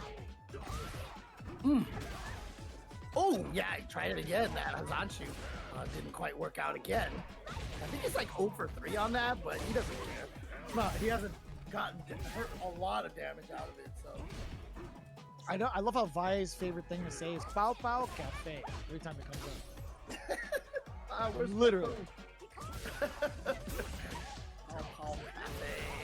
And of course, you know, the Duck King's birds hiding in those barrels back there. So, They're ducks, brother. I call them birds. I call them they're birds, right? I mean, duck's a bird. My God. I mean, the thing that makes me the most mad is that I asked, you know, my resident friend Olaf, you know, about the birds, and I know that, you know, his favorite bird with the purple hair is named Pichon, and I was like, what's the other bird's name? And they're like, doesn't have any names, and I was like, I think that's messed up. SNK lore needs to add names to those birds. Oh, who's gonna win? Wow, Akuma with more invul. That's crazy. And there's the birds. There's the birds. Maybe the last one has the purple hair chasing behind. Ah, let's go. I love Pichon. I love Pichon. Come on. Pichon's awesome. Chun-Li with no real throw. Oh, got the overhead. Has the level 2. Should be able to finish this off here. There it is. Potential. Wild. Letting go of the life lead like that, being so pensive and tense in the corner, that's a rough look, man. Zakboss still trying to find or actually finding a way to break that defense against Samurai. That was really well fought, at least at the side of Zakboss. Yeah, like I said, all that in the corner, like he sensed some sort of fear or something, because like I said, he went for 2 throws back to back, one off of a drive rush, and caught Samurai off guard, because remember, Chun-Li doesn't have true throw loops. And then just drive rushed in with the overhead and oh, the air throw again. I actually really like how her air throw animates in this game, how it like brings them back down and she finishes the throw on the ground. It's kind of sick. Oh my God! Speaking of throws, what the hell?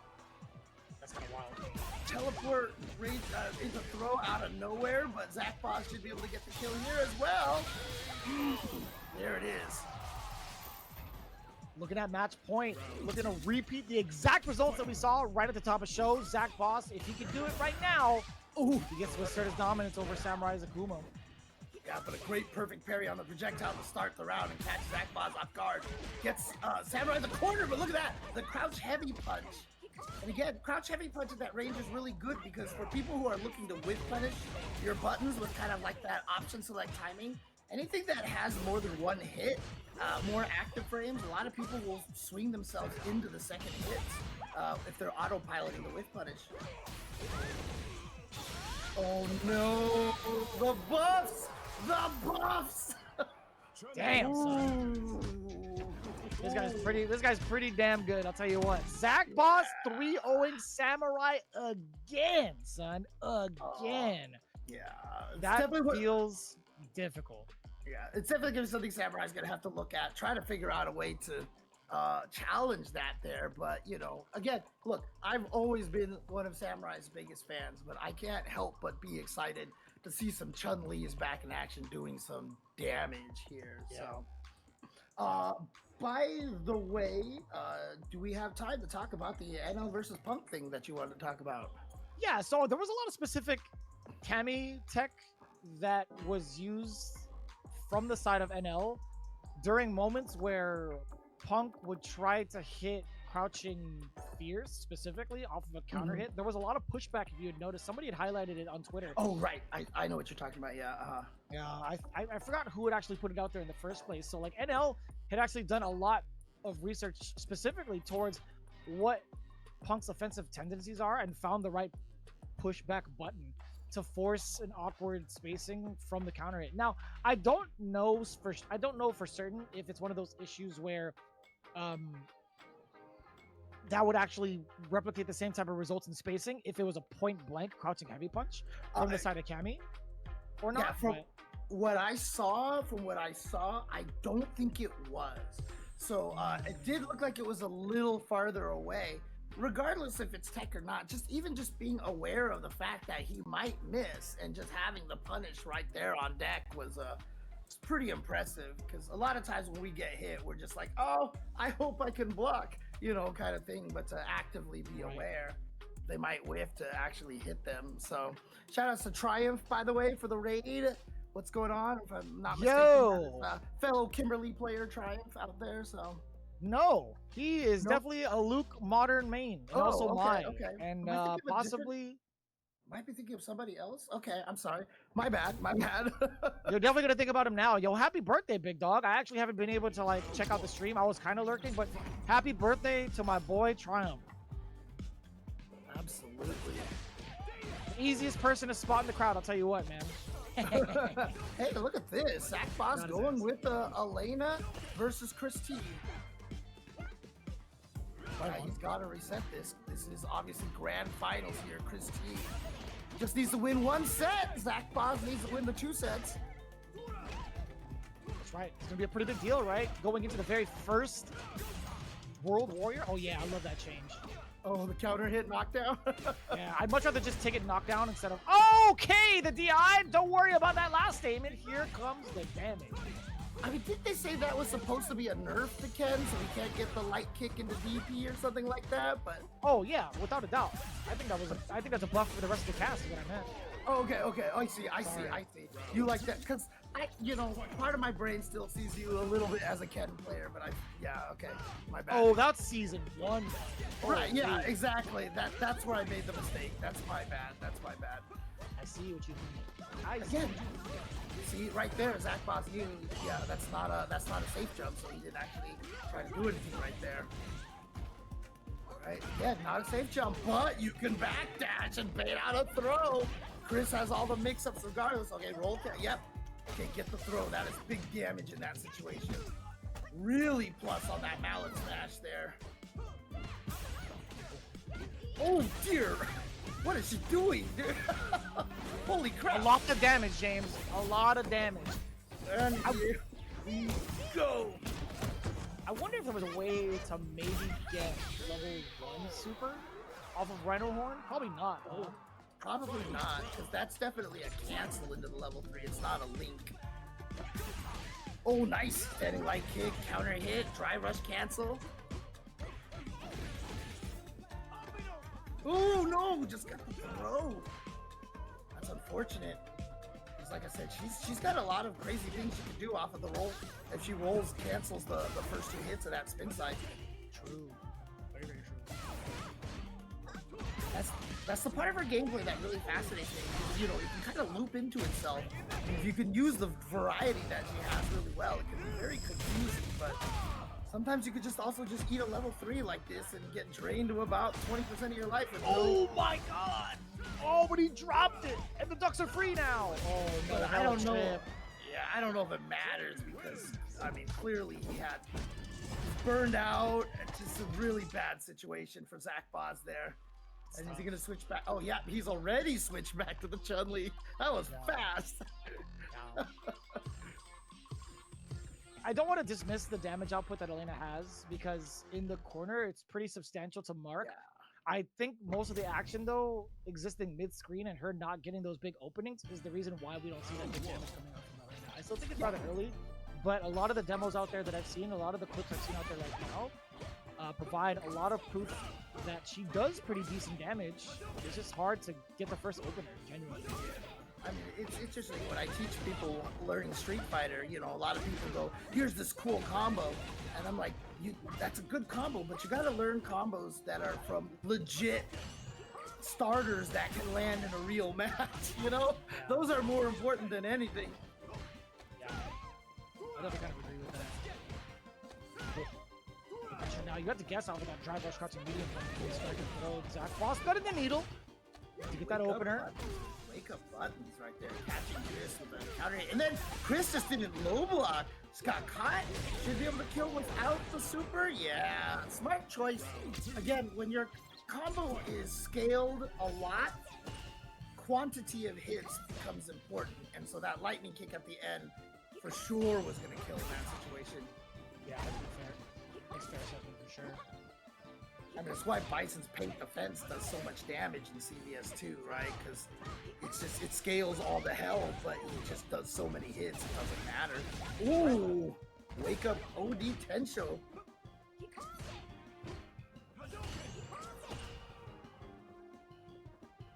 Kind of tough to manage. I feel Chris T has that the right idea against Zach Boss. Oh, there it is. Yes, sir. I like that it's a couple state instead of going through the full OD legs. I love that for Chan. Yeah, that's the first time we've seen Zach Boss actually use that buff. It's so good. His OD legs is fast and it reaches far too. Obviously, it costs 2 meters, so that's always going to be the concern.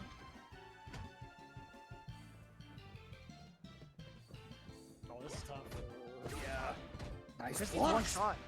Oh, he got the hit! Oh no, and Chris should be able to take it from there. And you know, Zach was doing such a great job crouch blocking the drive rush medium kicks and the medium kicks, and then that time Chris just came in with a light punch instead and just hit Zach before, like, I think Zach tried to counter it and just got hit.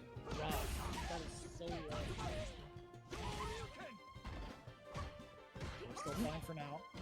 Okay, Zach Boss woke up with a button again. This is something that Chris has got to pay attention to. Maybe try to go for some true meaties, you know? Perhaps, you might be honest. Okay, yeah, I had to check that drive rush. It's not going to be free, right? Oh, wow, punish counter reached. That crouching medium kick from Chun-Li. Ooh. Oops. Yeah, thinking about it, you know, with the lightning kicks, the OD lightning kick and the bit better range on her crouching heavy kick, they really buffed up Chun-Li's whiff punch game now that I think about it. They really did, right? There we go, Zach Boss getting the game on the board. Chun-Li wins. A big change up in consideration what had happened prior. Chris T at 3-0 him, excuse me. Previously in winners finals. Zach Boss now slowly starting to figure out like when and where to pick his spots against Chris T is pretty significant, right? I think majority of the time Chris just really checked them with the spacing game mostly. I know this sounds really, really shallow when it comes to analysis, but like, dude, Chris T was navigating the hell out of Chun-Li's normals and whiff punishing with standing light kick. I kid you not. Or even with like other normals like crouching medium punches. That's one of the more used counter poke tools that we've seen in his arsenal. So seeing the change up now with the pace of Zach Boss, it's going to be difficult to maintain because now Chris T is going to be aware of your... I thought aware of your strategy. I totally lied to all of you. I'm a liar. I'm a liar. Now a counter poke right there again. Zach Boss doing some work here in the neutral footsie game. And yeah, beautiful. Like using that standing heavy punch where you actually use. So you're trying to stay outside of that crouching medium kick range and the heavy punch comes out of nowhere all of a sudden. I like that. I like that a lot. A lot more control now. Zach Boss actually using his leader so well. Up until this point, that's fine. -2, you just walk away. Can't punish. Counter hit. That standing light kick DP leaks after. Oh, yeah, okay. Because of the burnout, harder to punish that sweep. Oh, nice check on the Dragon Lash and the neutral jump. Wow. Chun-Li jumps high too. I'm surprised that actually caught as a punish counter in time. I agree. I definitely agree.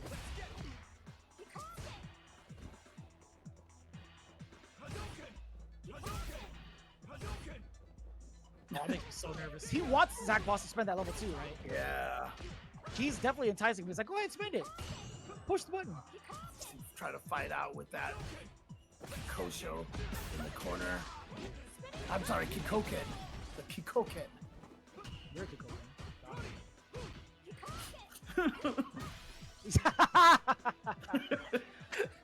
That was pretty good. That got me pretty good. Not gonna lie. Oh, and you know what? Chris T got Zach Boss pretty good right there.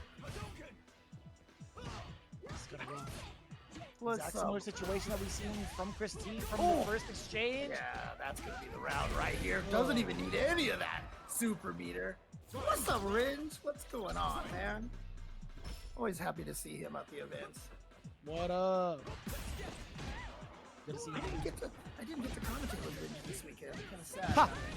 Boy, me neither. 2 events straight, man. They're gonna be doing dirty. Level 3 incoming, a lot of damage, and also the burnout. Yo, force it. Actually, drive rush forward. Block string, drive impact. Do it. How do you even think of doing that? That's crazy. Someone just got bodied. Here we go. Look at this damage. Oh. Chris T tried to go 2-1. Remember, the chip. I was like, no, it was too late. But the chip was there, and Chris T up 2-1. And remember, this is still the first set. Chris on the winner's side. He just needs to take this set, and he will draw first blood in the U.S. Canada West World Warrior with a lot of points to start off.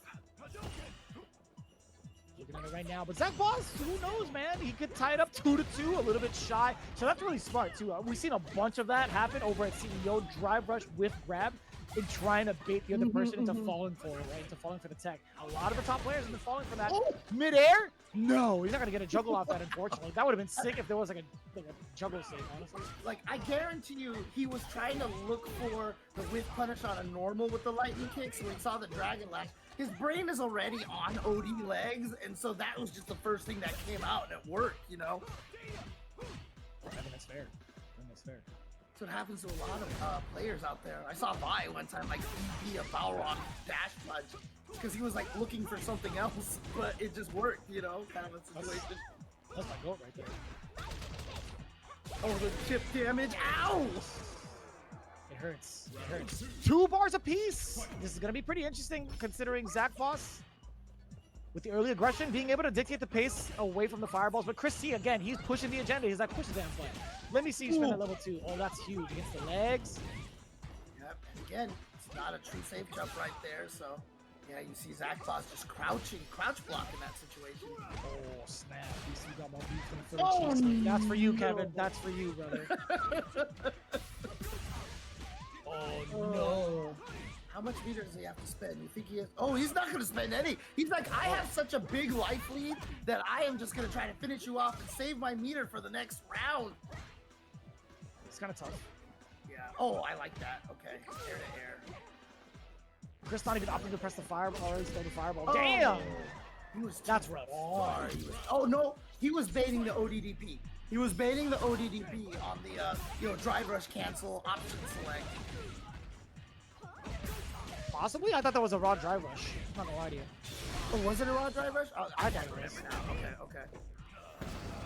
Someone in the chat, let me know if I just read that wrong. My apologies. Maybe I'm getting old, James.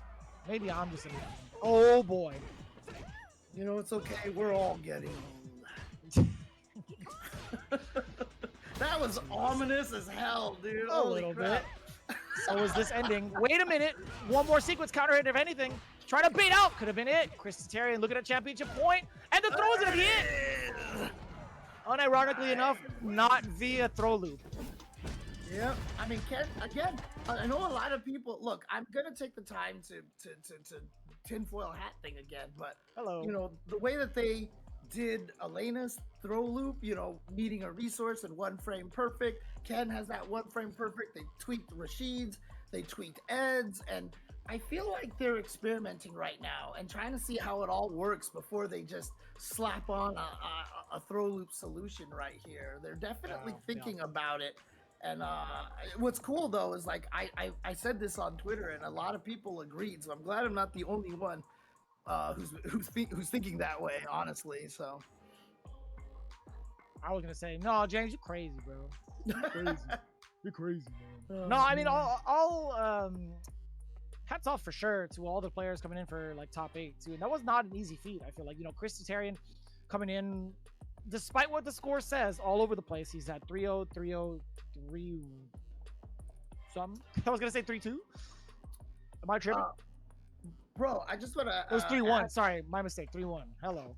I just want to add over here. Shout outs to Merlin's Magic for a $7.50 donation, but then Rotary Lover with another $22.81, and then another $27.19 prize pool, all the way up to $100. Wow. Yeah. So there you go. Shout outs to Rotary. Like I said, man, that guy is a homie, man. He hooks it up for all the players, and I think that's really cool.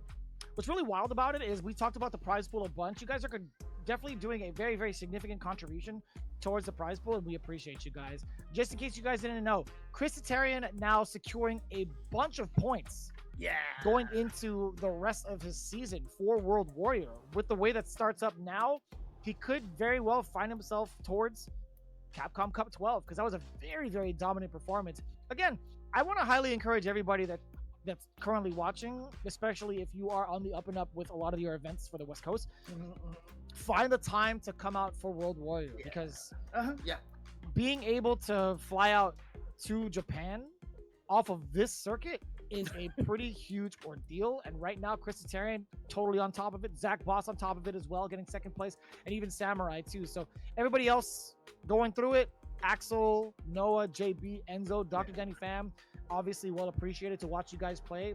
They're doing their due diligence, making sure that they get as much as they can from their region. And you know what? It's a beautiful thing. Everybody here gets paid out, right? We talked about the prize pool a bunch.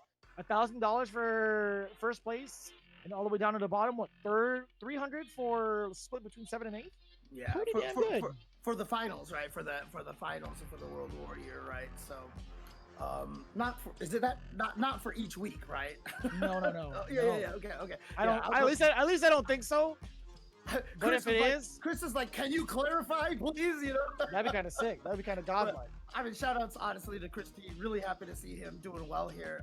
Again, you know, saw him at Combo Breaker, saw him at CEO, and you know, like I keep telling him, man, gotta carry that SoCal torch, man. Like I want to see him going out there and blowing people up all the time. So and now, I mean, I'm sure he's trading with Mena RD all the time. So it's just, I'm sure it's going to get stronger and stronger as we go.